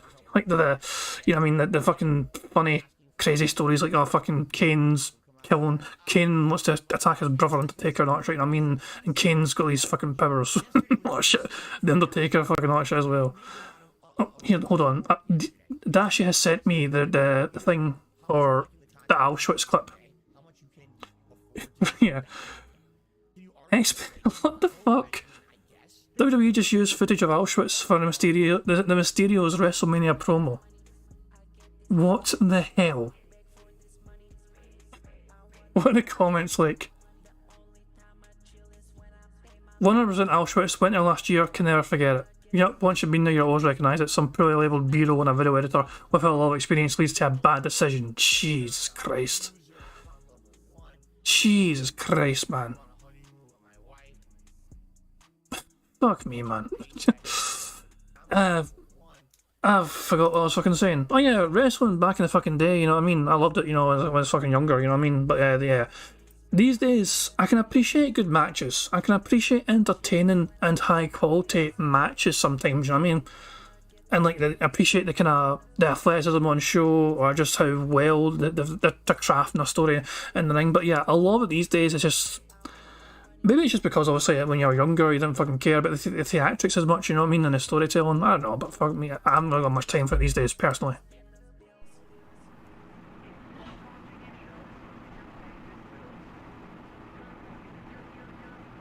What's up, Turtle Dude? Good to see you. How are you, man? Welcome to the stream. Do I love mashed potatoes? I love fresh mashed potatoes. Like, if you take real potatoes, you mash them up into little clumps, and you add seasoning. Sometimes I like the ones that have the potato skins in them. Yes. I don't really like instant mashed potatoes. I think that they're kind of yucky. Do you consider competitive gaming a sport? I mean, a sport in the realm of competition, because the question is, what is a sport? Some people think that sports are just physical activities, and others say, no, anything that's competitive is a sport. I don't know. I don't know what to say. I'm not the authority on this stuff. So, I don't really think I should be authority on this stuff either. Let's see here. Ray Ayanami did $1 tips. What would your finishing move be in the ring? The big drop. From the top rope, if you can get up there. Also, apparently Phil said dude, I missed it. It's someone's name, he's using someone's username, and the guy's username involved dude. So I'm definitely taking that because Phil fucking read out, so that's definitely a bingo right there. But yeah, I've always said though, if Phil's got a finishing move, it's going to be the big drop. You guys are suggesting the surprise bill, the ball gargling, the gout slam, down from the rafters from the top rope, the stone cold snorter. These are all excellent for suggestions. The beggar's edge, oozing machismo baby, the members bomb. We've seen this, and also insane, of course, reminds everyone, we've seen Phil's finishing move before. Didn't last too long, it wasn't super effective, at least not for him. The panhandle. Yeah, the clownface crippler, the short-term support slam, the Seattle gout viper, my back taxes and brain swell, 5-star Hogan splash, DSP's move, the forfeit, the snort valley driver, the gout grip. You guys have got way too your imaginations are just unparalleled. Wardog is saying, is that a double bingo for getting dude? It is. I only play the tune once. It doesn't matter if it's a double bingo or a triple bingo. I only play it once, so it's not too obnoxious. Because I did get a few complaints at times for people just saying, like, you're fucking just playing it 3 times in a row. We get it, it's a bingo, move on. So it's okay. Just to streamline things or whatever, I'll just play it once. It's a bingo, we're doing well, and we get on with things. Anytime we get a bingo, whether it's 1, 2, or 3 in a row for ticking something, I just play it one time. Blame it on the other person. I'm about to win the match, and then I blame my loss on the other person. And then I lay down and I get pinned. It's my finisher. There you go. Okay. Fucking wow, that was fucking creative. Let's see that one more time. Phil's idea for his own fucking finisher. Ayanami did $1 tips of what would your finishing move be in the ring? Blame it on the other person. I'm about to win the match, and then I blame my loss on the other person. And then I lay down and I get pinned. It's my finisher. But there you go. Okay.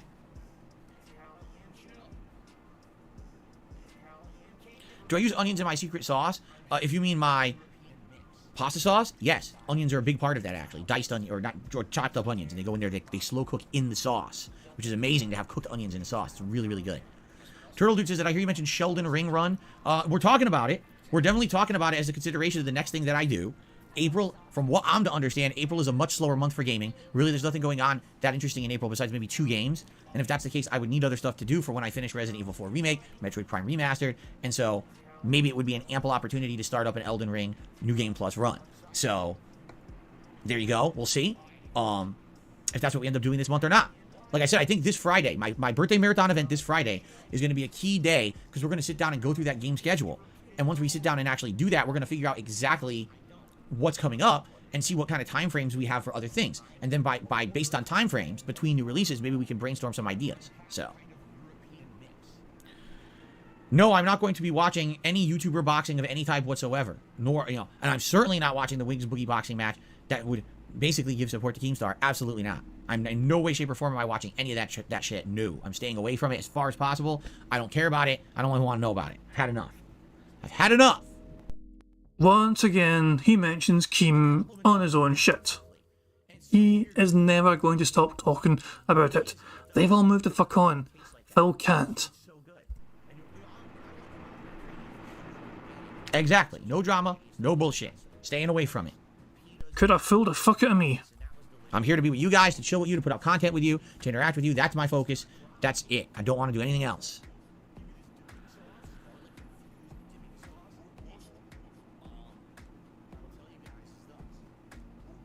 You know, I feel compelled to look up his sauce. Since he's fucking bragging about his fucking shitey ass wee pasta sauce thing, I feel compelled to look it up. Is it on DSP Gaming or is it going to be on DSP Reacts? It might be DSP Reacts that shit was on. Yeah, I have a feeling it's going to be on DSP Reacts. Let's go to his so let's go to the King of Hate Vlogs. Has he changed the logo a bit? This used to be blue, didn't it? This used to be fucking bright blue, this fucking logo, and now it's purple. Oh, he's changed it. Okay. Yeah. Let's type in sauce. There you are. Handmade potatoes? Yes, handmade potatoes. Oh, look at those onions. Look at all those onions. Fucking glorious shit indeed. Initial prep work. And just grinding the fucking beef and all that shit as well. Oh, that's fucking an amazing shit going on here. Oh, wait a second. Hold on. Right, you'll have to Hold on. Oh, here we go. This is the main thing. This is the main star of this fucking show. countertop. Well, I'll take care of that. The sugar. This is the most important part. All the sugar. See all that sugar? That's all sugar. All of that is sugar. And you need all of that for the recipe. This is 1 cup of sugar. This right here is 1 cup. Now, what does the sugar do in the sauce? Give you diabetes.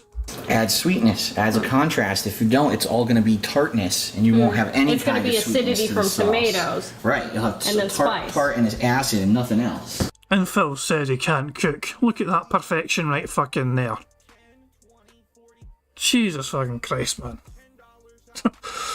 What else happens? Does he like fucking put like the meatballs in as well? And like a fucking... Doesn't he like plop meatballs in there? This I'm saying, look at all these fucking meatballs that he doesn't like cook properly. And he just dumps them in. Like the chopped onions get fucking thrown in as well, and then they just plops all these fucking undercooked meatballs, like they're burnt outside and raw on the inside or something. Sausage. That's going to go in here too. Money, yeah, yeah.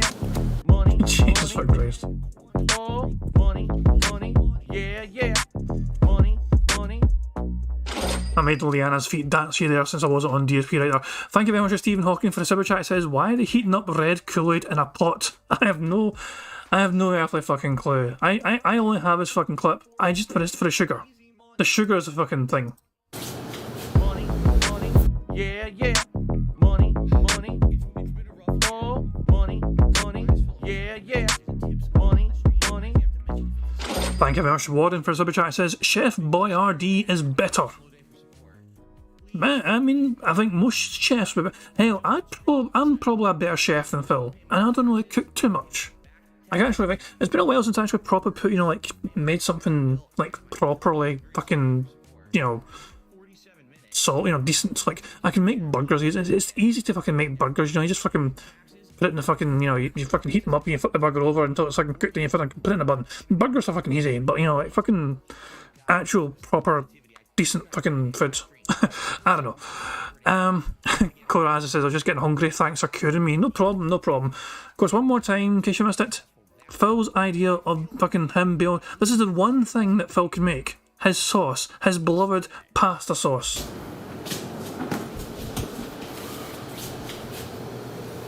Now, what does the sugar do in the sauce? Adds sweetness, adds a contrast. If you don't, it's all going to be tartness, and you won't have any It's going kind to be of sweetness acidity to from the sauce. tomatoes. It's fantastic. Jesus fucking Christ. Okay, enough of that shit. I just felt compelled to see that again since Phil brought up his goddamn garbage sauce. We're behind Phil, by the way, by about 45 minutes. Whoops, a daisy. That's my bad.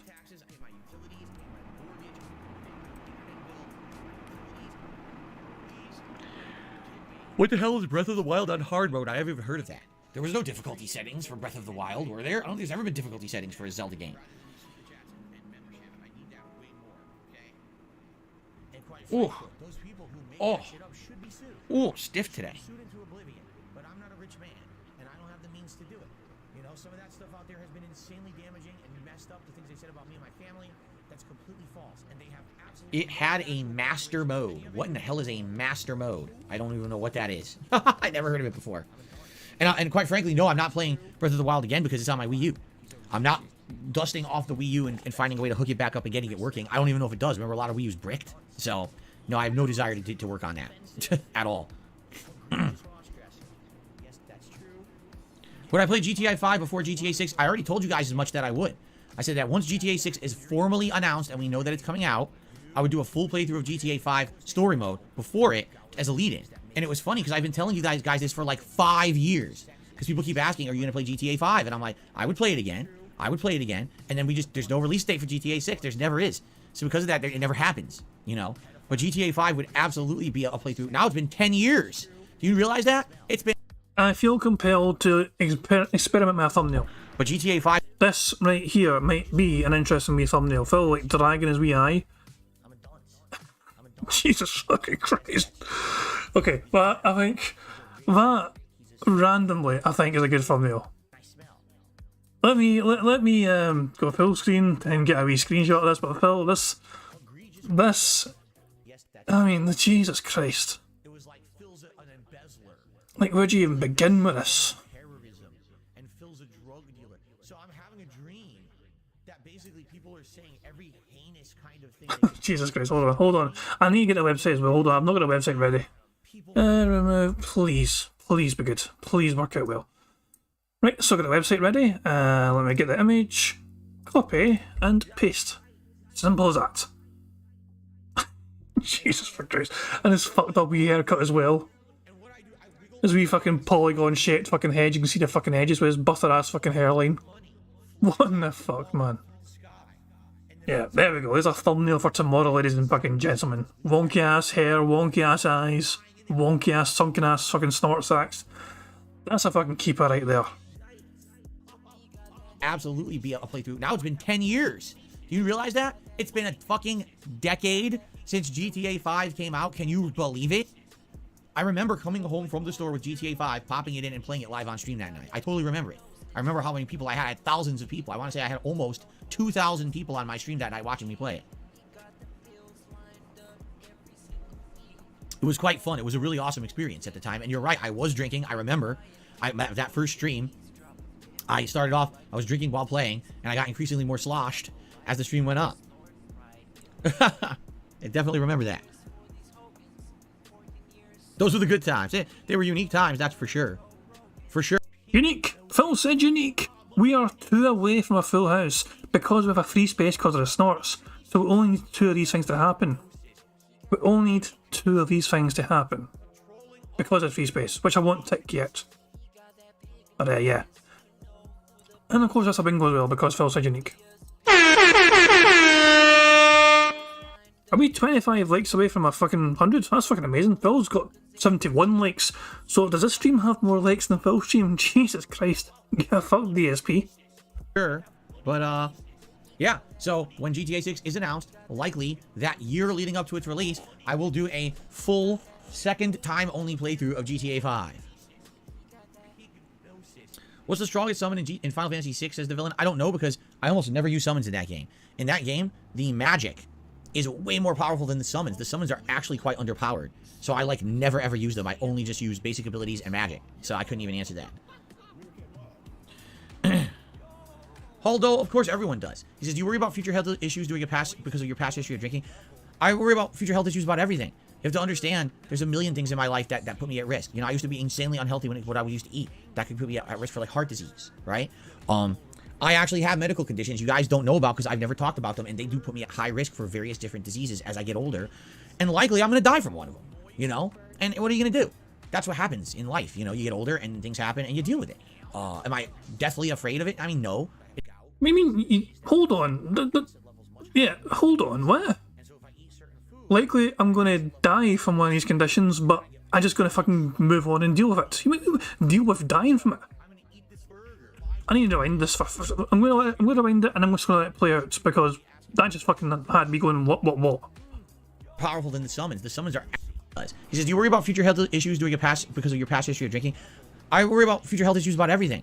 You have to understand, there's a million things in my life that put me at risk. You know, I used to be insanely unhealthy when what I used to eat. That could put me at risk for like heart disease, right? I actually have medical conditions you guys don't know about because I've never talked about them, and they do put me at high risk for various different diseases as I get older. And likely I'm going to die from one of them, you know? And what are you going to do? That's what happens in life. You know, you get older and things happen and you deal with it. Am I deathly afraid of it? I mean, no. It's going to happen. Eventually I'm going to get something.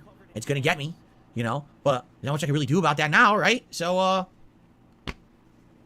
there you go. I received... Hold on.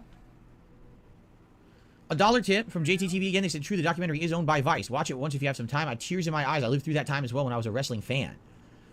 Do you think Chris Benoit still deserves to be in the WWE Hall of Fame? Oh my God. I don't know, man. Like, let me put it this way.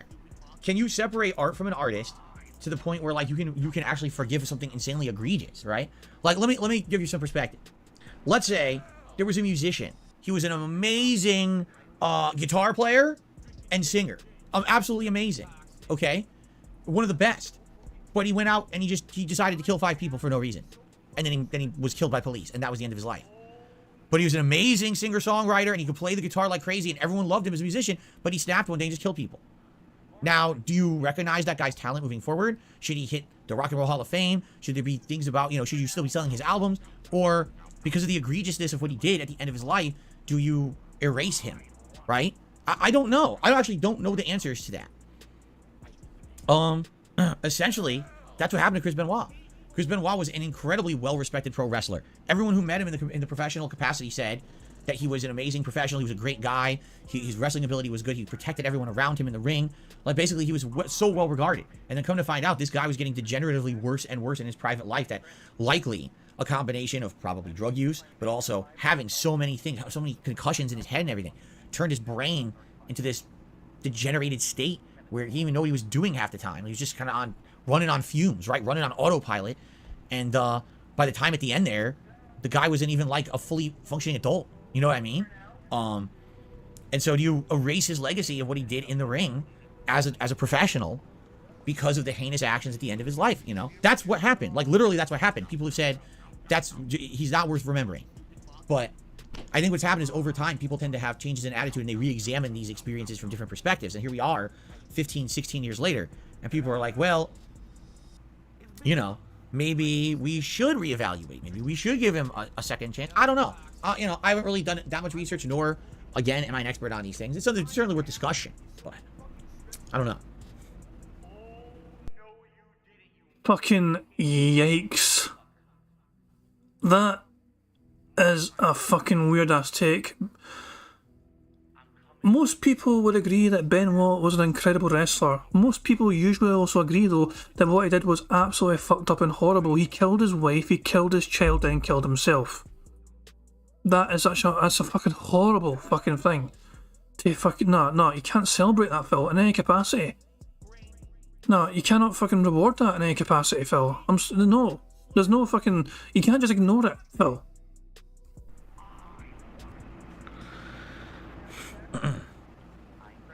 Dark Game Terry says, that's like saying Michael Jackson shouldn't be in the Rock and Roll Hall of Fame or O.J. Simpson shouldn't be in the Pro Football Hall of Fame.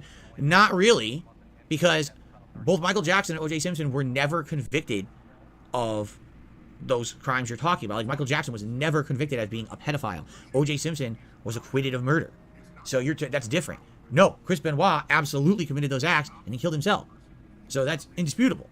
As opposed to the other ones are gray areas where something was never really outright proven, you see? I'm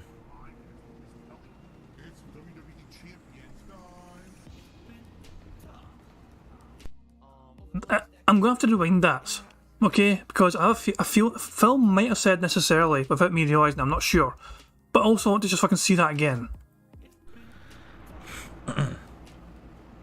Dark Game Terry says, that's like saying Michael Jackson shouldn't be in the Rock and Roll Hall of Fame or O.J. Simpson shouldn't be in the Pro Football Hall of Fame. Not really, because both Michael Jackson and O.J. Simpson were never convicted of those crimes you're talking about. Like, Michael Jackson was never convicted as being a pedophile. O.J. Simpson was acquitted of murder. So that's different. No, Chris Benoit absolutely committed those acts, and he killed himself. So that's indisputable. As opposed to the other ones are gray areas where something was never really outright proven, you see? Oh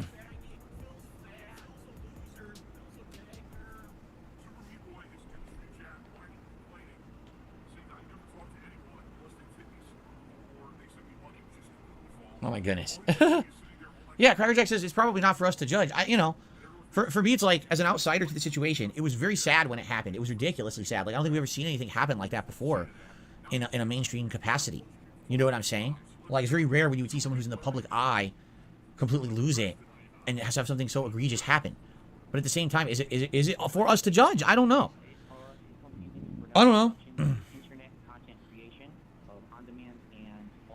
Yeah, I did hear about this. So, guys, did you hear about this story about the Ada Wong voice actress? So, for those who don't know, I'm playing Resident Evil 4 Remake. Ada Wong is a character in Resident Evil 4 Remake. And the Ada Wong voice actress is an actual Asian woman. And people are, like, basically shitting all over her on the internet.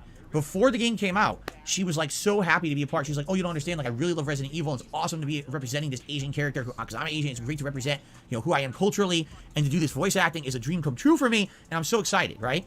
And then the game comes out. And everyone says the voice acting for her is terrible. Everyone hates the voice acting, the English voice acting, I should clarify.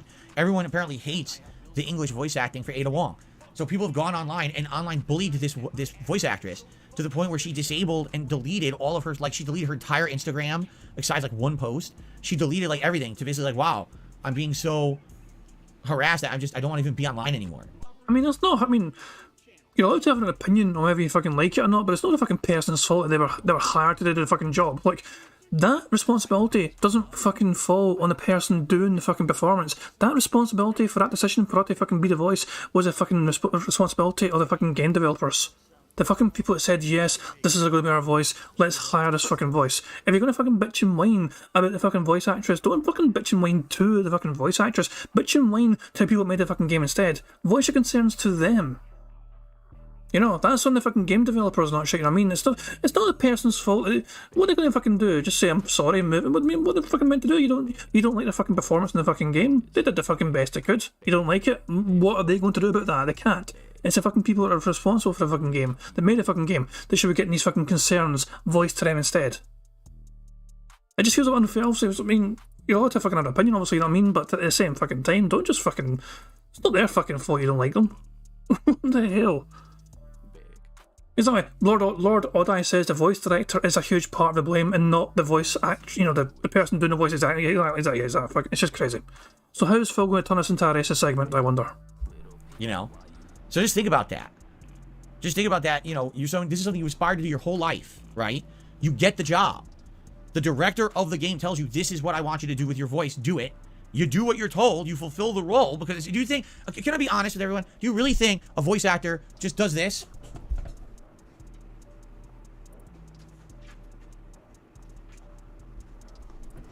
Okay, I'm here to do my lines. Okay, here they are. Oh no, look out, Leon. Here come the Las Plagas. I'll save the day. Bye-bye. Okay, guys, see you later. Send the paycheck. Segment that everyone looks forward to. One of the highest rated segments of all time that I've ever done. That's not how it works. Okay? It's just like any other actor. They sit down, they're directed, all right, to do a voice in a certain way. They have to do a ridiculous amount of takes to try to get it to sound a certain way, right? There's a director. It's not you just sit down in a booth, you read your lines, and you walk off to the sunset and collect money. Voice acting is a serious job, like any other thing else here in the entertainment industry. So this actress likely went in, and it was the director telling her, read the line like this, do it like this. And she probably did a bunch of takes, and the director chooses to do it however they want. You know what I'm saying? The director went in a different way. Let's be honest. That voice of Ada in Resident Evil 4 Remake, you're absolutely right. Doesn't sound like previous Adas. Doesn't even sound, it almost does sound a little bit out of place. Does that mean that it's bad or wrong? No, it just means it's not what you're used to, and that's what the director wanted. So if you're gonna hate, why don't you go hate on the voice acting director and say, man, you're a hack because this voice doesn't sound good and you screwed it up? Why would you hate on the voice actress? All she did was read in the way she was told to do for the job, right? Like, that would be like someone builds a building, all right, and the building is missing a wall. And you yell at the person who built it. It's like, dude, I'm just going by the diagram. And the diagram said, build a 3-walled building. Why are you going to yell at me? I did my job. I did what I was paid for. If I put the 4th wall on there, I would have got yelled at and fired. Right? So why are you yelling at the voice actress for doing her job? It's stupid as shit. It's just, you know what it is? The internet is fucking dumb as shit. These dumbass people who would harass people and bully people online, they're just dumbasses. They don't even understand how anything in the industry works. As he says about me, it's about himself. So let's go harass the person who's not even responsible for the thing you don't like. You've got to be a moron. Of course, not to say that bullying in any capacity is okay, but if you're so stupid that you bully the wrong person, you're pretty much beyond help. You know? I mean, wow. That's pretty tremendous. Not only are you doing the wrong thing, you're also doing the wrong thing to completely the wrong person. That's like double stupid, you know? Okay. Let's continue. What else you guys want to talk about today?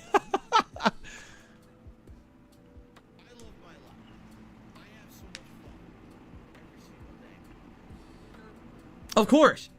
Absolutely. Ham Killer says it's all because they're hiding behind their computers. Dude, do you think anyone is going to go up to this voice actress at a convention and yell at her? Be like, yo, you ruined Ada. These fucking people hiding behind their fucking devices and they want to bully people online. You know, it's ridiculous. It's such a ridiculous mentality in the modern day.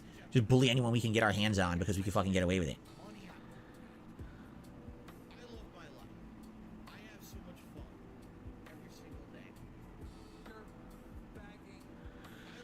Is it? Happy birthday, literally. If it is your birthday, happy birthday. I hope you have a good day. Mine's almost here.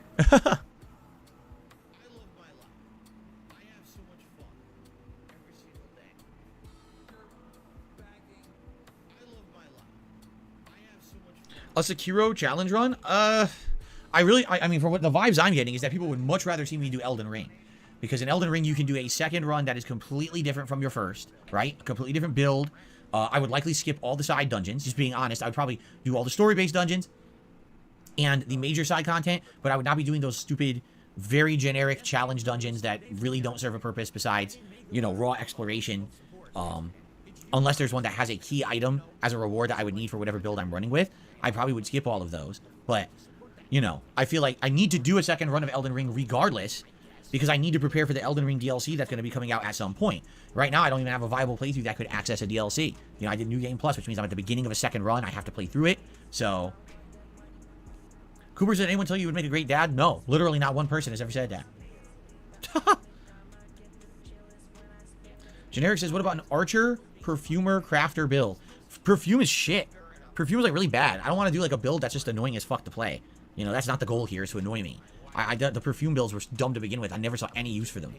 It really looked really stupid. Archery might work. I don't know. I never really focused on it, but maybe it could work. Oh, let's see here. A generous tip has come in.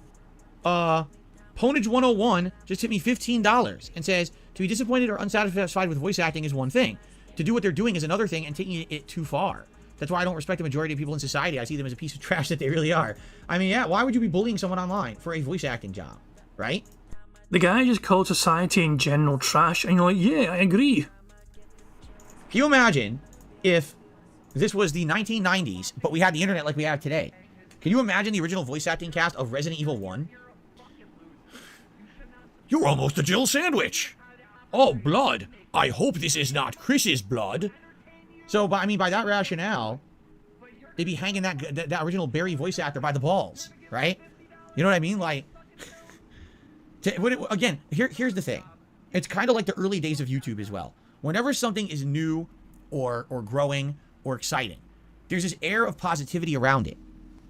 So I look back to my early days as a YouTuber back in 2008, 2009, those first couple of years where everything was very formative and there was no established way to do videos on YouTube or anything like that. There was no business to be had. There was no one who was profiting on YouTube videos. There was no monetization scheme yet, okay?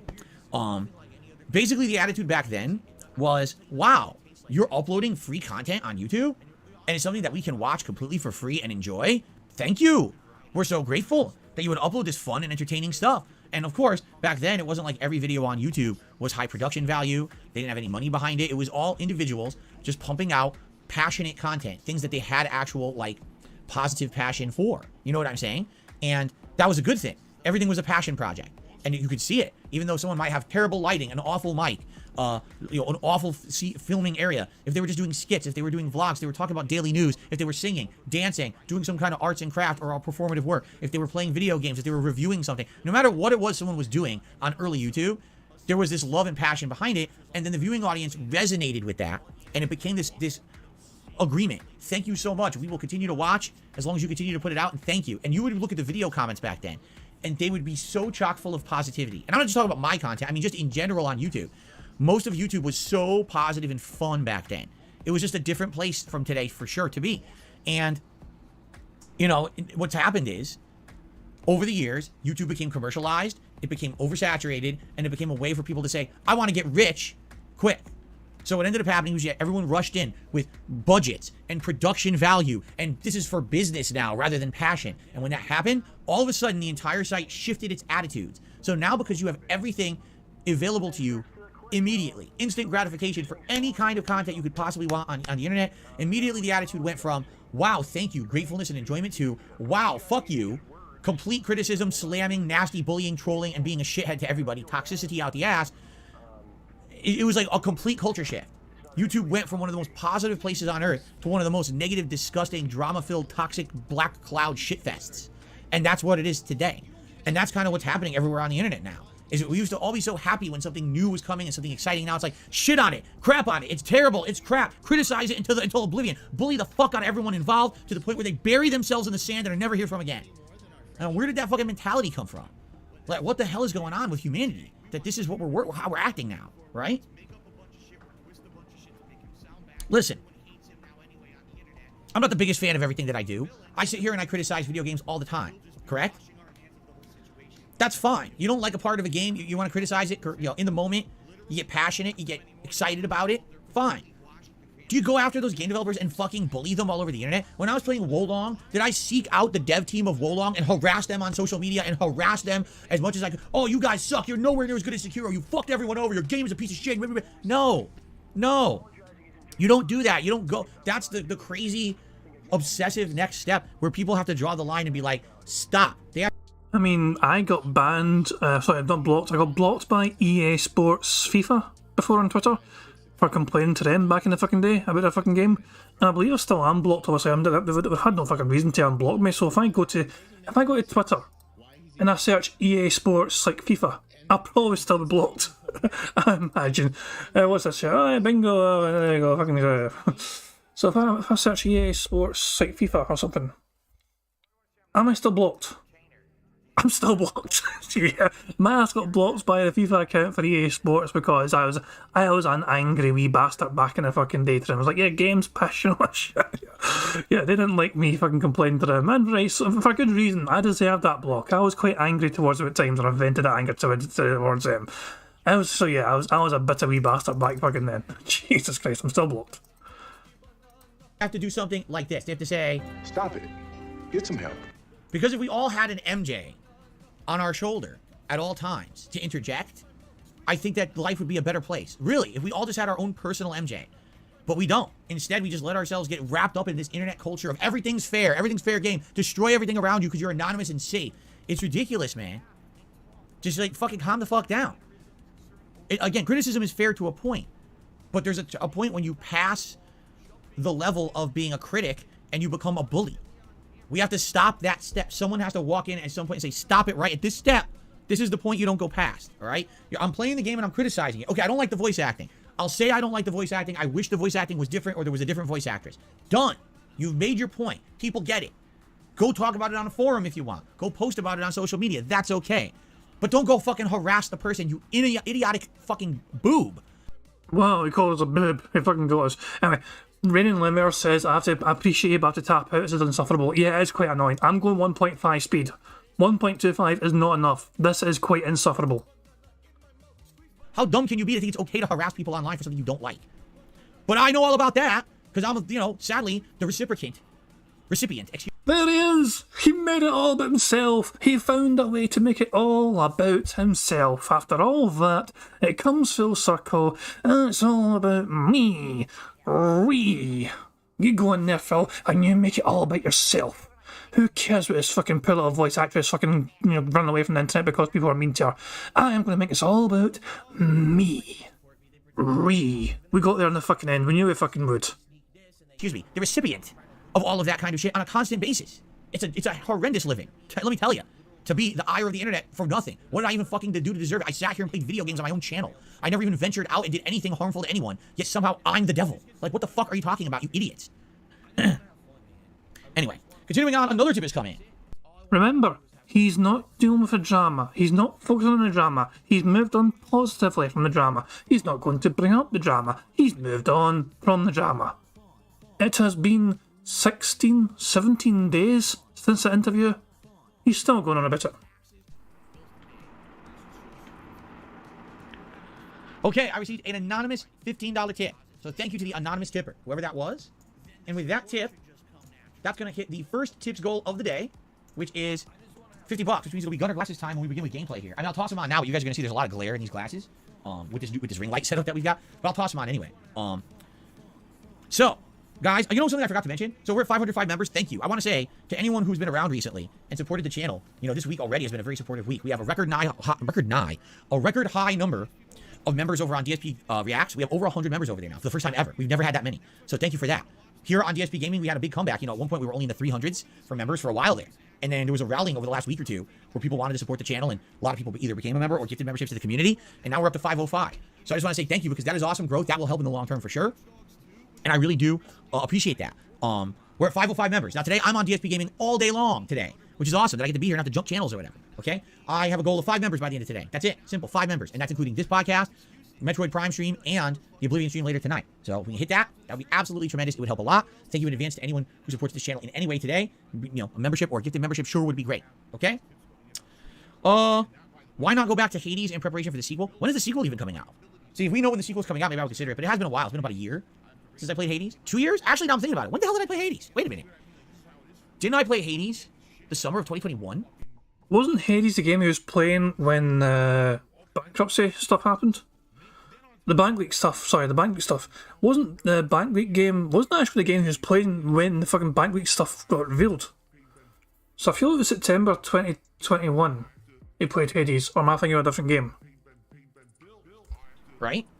So actually, or was it last summer? It was 2021. Wow. See, time flies, man. When you get older, time just gets away from you. It really does. Time just gets away from you. And I never realized, it doesn't even feel like 2 years ago. It doesn't. It feels like I just played it, and it's like, damn, it's been almost 2 years since I played the game. Holy shit. I don't know. I don't know if I would go back and play the Hades again. It's been a while since I played it now, Maybe I just save it for the next one, right? I don't know. Anyway, Corrupted Covenant has become a channel member. Thank you, Corrupted Covenant. There it is. Thank you for becoming a member and supporting the channel. So there you go. We already have some positive progress here on the channel today in regards to members. Thank you for that very much. Pause Like a Seagull is asking about IRL streams. IRL streams are never going to happen. There's too much liability. Have you not, heard and seen the horror stories of people out there doing IRL streams, and especially people who are not liked, right? They get harassed. Do you really think, again, putting people, myself and others around me, at personal fucking risk is a responsible thing to do? No, it is not. Just like I said, I'm not going to put my community at risk by doing things on a Discord or a fucking Reddit and having private information being passed around. And I'm not going to be doing IRL streaming out there and have things happening that's going to put myself and others at risk. That's a dumb thing. It's a dumb statement. You know, you have to have an air of responsibility when you're someone who's a public figure. And I'm not going to put that risk factor involved. It's just not worth it for personal gain, man. Okay.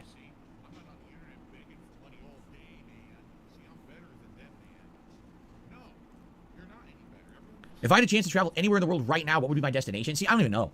Because the way I see it, like, there's 3 places I'd really like to go. I'd like to go to California with my wife and maybe do Universal Studios and Disneyland. I think that'd be an amazing vacation for both of us. You know, especially if you go, like, Super Mario World in Universal and then go to, like, Disneyland and, you know, we really like Disney stuff. I would really like to go to Japan and just do some tourism in Japan, which would be really awesome. Culturally, eat different foods and all kinds of stuff. But then... I'm sorry, but Phil in Japan is like, you know, fuck me. Can you imagine him? I was like, where am I meant to go? Everyone looks the fucking same. Where the fuck am I meant to go here? He would be like fucking deported for sure. Fucking no, Cat will get hunted. Yeah, like, you know, people would be fucking throwing spears at Cat, thinking she's some sort of fucking land wheel.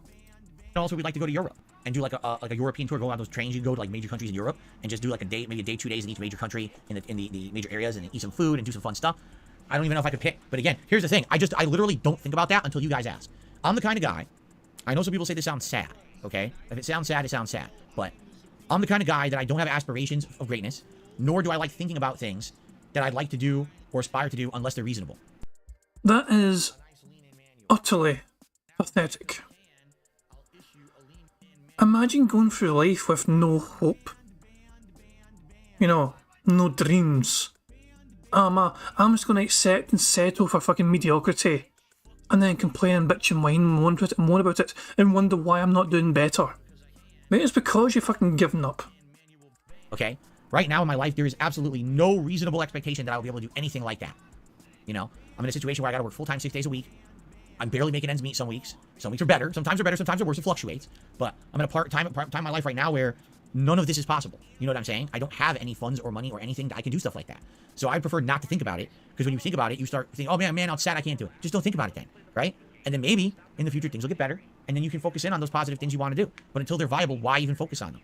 Aren't you just setting yourself up for disappointment? If you just focus, I want to do it. Yeah, but you can't do it. It's not within your means. So why are you wasting your time even thinking about it? Be more realistic and enjoy the things you can do around you every day. I enjoy every moment that I get to spend with my wife and my pet Jasper, and you know, we have a great life together, and that's what I focus on enjoying in life, you know. And one day do I want to do better? Of course I want better for us, and of course I want to do better things with them.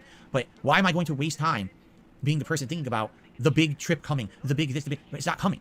You know what I'm saying? Can you imagine if 4 or 5 years ago I was thinking about that shit and nothing ever happened, how disappointed and depressed I would be?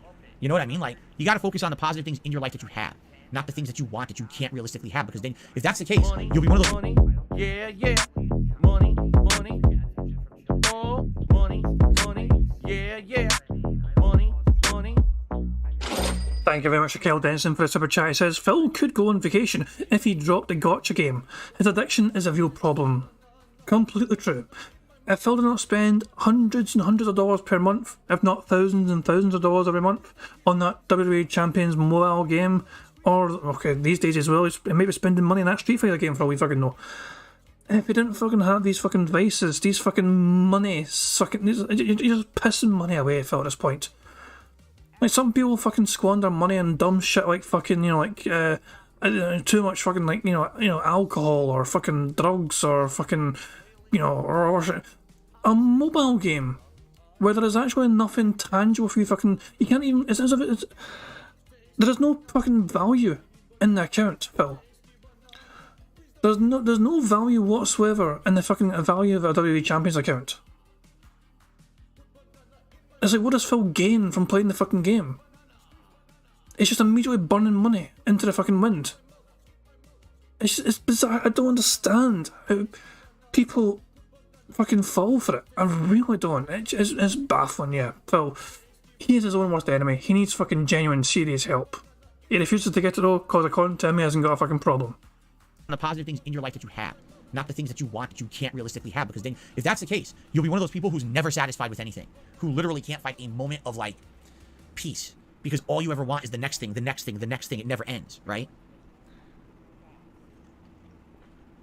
See, Rodney, again, the people who criticize me and or say things like this, because Rodney just says something, well, why don't you save up for the vacation? Because I can't save. Literally every dollar I make is accounted for somewhere else. When I get paid by YouTube, that money within 1 week is out the door paying bills. All over the place. It's gone. You know, same thing. All the tips and stuff that I make, that goes to my weekly stuff. You know, errands, you know, grocery shopping, some pet supplies, all those things. It's out the door. You know what I mean? It's not like, and any money that I have saved up, you have to understand I owe. It's amazing that his fucking weekly errands requires about $1,000 fucking dollars in tips. That's amazing. So Phil was basically fucking admitting to his audience that he spends about $1,000 per outing on that day off. I owe. I'm on payment plans to multiple people and businesses because I can't afford. So any money that I make, there's no saving. The money I make has to go to the things I already owe. That's the life situation I'm in. This is not, Phil sits down, makes money, and has a giant pile of money he just holds. And then he can just divvy it out to fun stuff. It's already gone. That's my life. That's been my life for many, many, many years. And it will likely be my life for many years to come until things turn around and get better. There's several different ways that things can get better, but the thing is there's no guarantee that any of those will ever happen. So all I can do is kind of stick the course, weigh it out, right? You know what I'm saying? Like, that's all I can do. And it sucks. And I don't like talking about it, but people ask why you say things, oh, you know, here's an easy solution. There's no easy solutions. In life, there are no easy solutions for these problems. And people think they're right, oversimplify everything. There's, you know, no, it's not. I'm sorry, because now we're talking about heavy subject and everything, which wasn't my intention. But people ask a question, and one question leads to another, and you know, then you get into these talks and these situations, and you know, that's my life, man. You know, you can really do about it. You know, when every dollar is accounted for. For example, let's say I was putting money aside, and let's say after several months I have thousands of dollars saved up. Well, guess what? That should have went to something that didn't get paid. You see what I'm saying?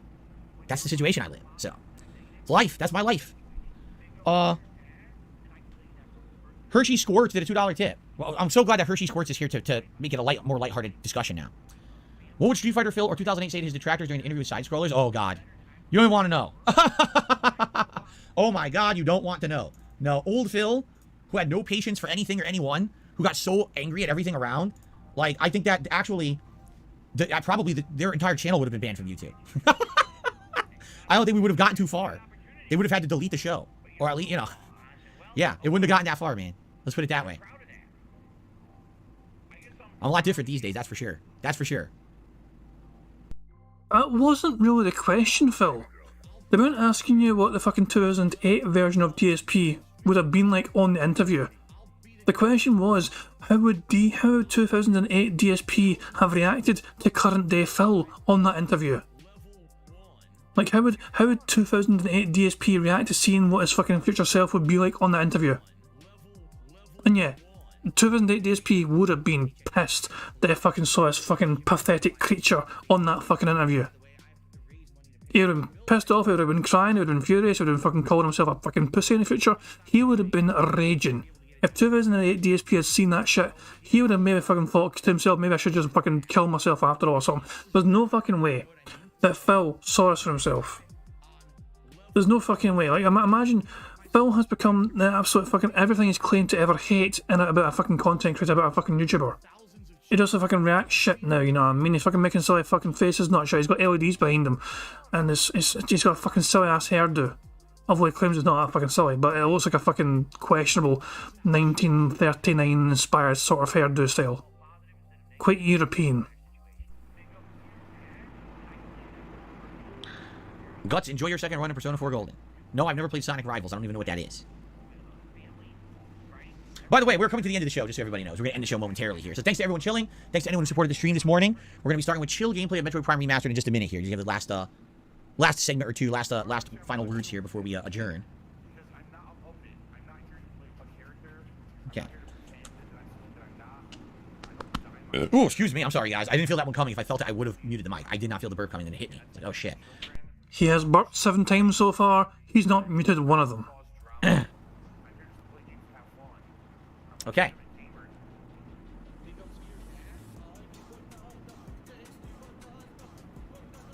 Alright, it's time to end the pod. When I'm getting a question like, have I ever operated any heavy machinery? That's when I know it's time to end the show. So, ladies and gentlemen, thank you for a great podcast. Like I said today, we were all over the place with the topics of discussion simply because, you know, that's where it went. And that was fine. We didn't have anything particular to talk about today. Takeaways from today. I definitely need suggestions for the next long-form React event soon, like within the next week. I'd like to narrow it down to a few suggestions for things that we could do so we can have a poll that the members can vote on. And also, let's start thinking about the next the next special event that we'd like to do sometime in May. For this month, it's my birthday celebration, but next month, what would you guys like to see for kind of a special event in the month, okay? Thank you, guys. Great podcast today. I hope you enjoyed it. And what the hell is that over there? Yep, that shit. All right, so real fast, let's get switched over here for gameplay, and I am going to very briefly use the restroom. It will not be long. It'll be like a minute. But let's get the camera set up here. So just to show you, when I switch from widescreen to standard definition, as you'll see, boom, the background looks pretty good. I think the background looks better for gameplay than it actually does for the podcast, only because here it looks almost even because the camera forces this aspect ratio. You see? Doesn't seem like too many people had too many complaints about the background. I was curious, and I didn't see too many comments saying, oh, the background sucks. So I think we'll keep it for this month, even though it does look a little weird with the lopsided during the widescreen, but it's all good, I think. All right, let's take a very brief break. I'm just going to use the restroom, and then we'll come back, and we're going to jump into Metroid Prime Remastered. I'll be back in like just a couple minutes. I'll see you guys in a sec. I'm just going to mute the mic. And he's now fucked off from his chair to go for a little piss, so I'm going to fast forward. Fast forward some more. He's back, he's back, he's back. Oops, wrong thing. Here we go. So Cat is home today. Because we can tell Cat's home because Phil closed the door. Then he's waddling in, and then he fucking gets himself in the room properly, and then he goes back out of frame so he can close the door, and then he comes back into frame and throws his pathetic arse down. Alrighty, everybody, I am back. What the heck? Some apps opened up in my pocket. My phone was in my pocket. It must have rubbed and opened some stuff. Are you guys ready to jump back into Metroid Prime for some chill fun? I hope so. Get her booted up here. When will I beat Oblivion? Habib Gaming, I have no clue. I don't think anyone's really been gauging that because the game has so much insane amount of side content that I've been doing that I haven't really focused on the main story in a while. So, plus there's old DLC people said that they might want to see, so I don't know. Here we go. I don't remember what the hell we were doing, by the way. I have no recollection. Okay. Here we go. Here we go, here we go. The Caverns of Magmore. I think what we need to do is get that tether. Once we get the tether, then we can go to these other areas we haven't been able to reach yet, right? But outside of that, we've done a lot. We got a lot of abilities. I'm wondering what abilities besides the tether we actually don't have, you know? It seems like we do have a significant amount of the abilities, so. All right, is everyone ready? Hold on, I'm going to lower my camera. Hold on, was that a burp? Hold on, 2 seconds. We're still playing, guys. He's not recording for YouTube yet. And it looks like he had a wee sneaky burp there. Hold on. All right, is everyone ready? Hold on, I'm going to lower my camera. Yeah, that's a burp. He tried to fucking hold it in, but he couldn't. We're 2 burps away for the free space. He did not bump the microphone yet. I'm looking now. In fact, we know what we're looking for, so I'll let you guys see as well, okay? This was a burp, by the way. So, all right, is everyone ready? Hold on, I'm going to lower my camera. Right there. So as not to block the radar. I need to put this around the middle of the screen. See that? There we go. So now it doesn't block that radar, but let's just make sure it's centered. See, I've been seeing this whole time, looking at this whole time, but I've not seen a mic bump or heard a mic bump. Nothing to indicate that yet. Then we can begin. Good? Here we go. Okay, guys ready? Here we go. Alrighty, everyone. Well, welcome. Seriously? Are we seriously 1 away again from the end? Like, I'm happy to rewind it for you guys. I'm pretty sure there's no mic bump. You know, here is the whole thing full screen so you guys can see. There is no mic bump as far as I'm aware. Alrighty, everybody, I am back. What the heck? Some apps opened up in my pocket. My phone was in my pocket. It must have rubbed and opened some stuff. Are you guys ready to jump back into Metroid Prime for some chill fun? I hope so. Get her booted up here. When will I beat Oblivion? Habib Gaming, I have no clue. I don't think anyone's really been gauging that because the game has so much insane amount of side content that I've been doing that I haven't really focused on the main story in a while. So, plus there's old DLC people said that they might want to see, so I don't know. There is no mic bump, guys. I'm sorry. We're literally going to be 1 away again. That's incredible. Here we go. I don't remember what the hell we were doing, by the way. I have no recollection. Okay. He didn't say necessarily, he didn't say on demand, and he didn't bump the microphone. We got 2 free spaces, but we're 3 away from a full house, which means we're only 1 away because of the free spaces. Here we go. Here we go. Here we go. The Caverns of Magmore. I think what we need to do is get that tether. Once we get the tether, then we can go to these other areas we haven't been able to reach yet, right? But outside of that, we've done a lot. We got a lot of abilities. I'm wondering what abilities besides the tether we actually don't have, you know? It seems like we do have a significant amount of the abilities, so. All right, is everyone ready? Hold on, I'm going to lower my camera. So as not to block the radar. Yeah. I need to put this around the middle of the screen. We've seen this already. There we go. So now it doesn't block that radar, but let's just make sure it's centered, and then we can begin. Nah, we didn't get it. Good? Money, money, yeah, yeah. Money, money, oh, money, money, yeah, yeah. Money, money. Thank you very much to Toss Salad for the super chat. It says, thanks for the bingo, Jad. Always appreciated. No worries, pal. Thank you very much for the contribution. And I see here it says it's your very first super chat. So, yeah, thank you very much for super chat. I do appreciate it for your first one. If I was Phil, I'd be like going, oh, it's the first of many. I'm not going to fucking do that. I'm just, as soon as I see Phil see these kind of things, I imagine him going, oh, it's the first of many. Nah. Cheers, man, I do appreciate it. And sadly, it wasn't a full house bingo. I really miss him saying we're due one, and I was hoping to fucking get one now. But he definitely did not bump the microphone. Nah, there's no way. Okay. And that's him. Guys ready? Here we go. Alright. He's recording for YouTube right fucking there. Phil did not get 100 likes, as you can see. Well, this is like in the future. We're behind Phil by about 50 minutes. So we're 50 minutes behind Phil, and he's still only 88 likes right now. Let's refresh the stream and see how he's doing now. YouTube has Phil has $74. Fucking hooray for him. Who fucking cares? So Phil's got $74 dues. You know, that he's not having a great stream. That's what I confirm. Yeah, you guys actually fucking gave me 111 likes. That's incredible. I'm so sorry. I mean, that's an amazing amount of support, guys. I do appreciate it. And it's a shame we haven't got the full, you know, the full whack, the full house. You know what I mean? I really wanted a full house, couldn't get it. Sadly, it is what it is. I'm gonna. This is fucking tomorrow's thumbnail, by the way. This fucking image of perfection. This is what peak, you know. This is what peak man looks like. This thing right here. Jesus Christ. I'm going to end things about always end things, but I need to actually fucking pull it up first. So I'm going to end things by having Pixar Animations amazing me video, Notorious PIG contributions. By the way, as I'm saying, check out Pixar Animations if you've not already done it. He has got some amazing stuff. He's almost on 3,000 subscribers, and he's deserved them all. He really has deserved them all because his content is so robust and thus enjoyable. But yeah, guys, thank you very much for being here. Thank you very much for enjoying Bingo. I'm sorry it wasn't a full house, but maybe we can get one tomorrow. We can start off the week, you know, it's a brand new week, you know, starts off with a Monday, and hopefully we can begin things with a full house. We are certainly due one. And yeah, this is a thank you for the contributions as well. I do appreciate it. Thank you for being here. Thank you for just being yourselves, you know what I mean? You guys are fantastic. So yeah.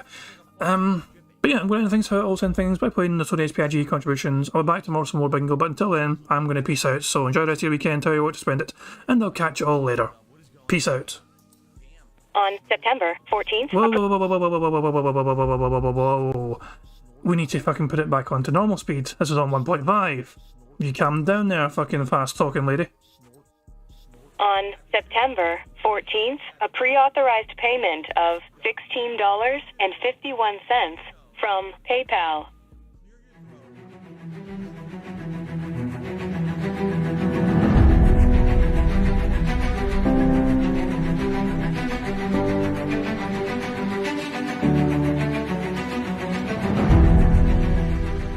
All right, Luna Mills has tipped me $1.30. It says, "I'm back. What's your favorite type of shower?" When you're showered in money, when you go outside, all of a sudden, greenbacks start falling from the sky, and you raise your face up. You're like, oh, you start dancing. You go, oh, money, yeah. All right, I don't know what the hell you're talking about, but thank you for the first tip of the day.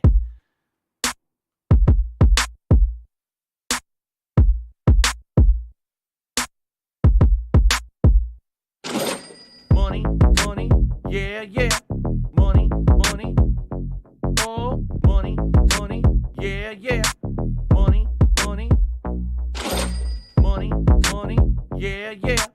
Money, oh, money, yeah. These contributions are mandatory. Money, yeah. Money, oh, money, yeah. Money, yeah. Money, oh, money, yeah. These contributions are mandatory.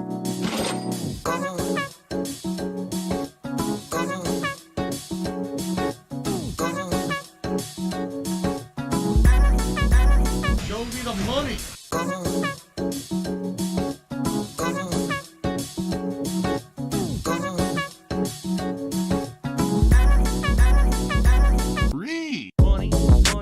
yeah. Money, oh,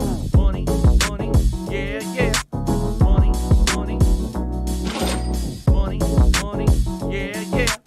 Money, yeah. Money, oh, money, yeah. These contributions are mandatory. And it's gone, just gone like that, in an instant, fucking gone.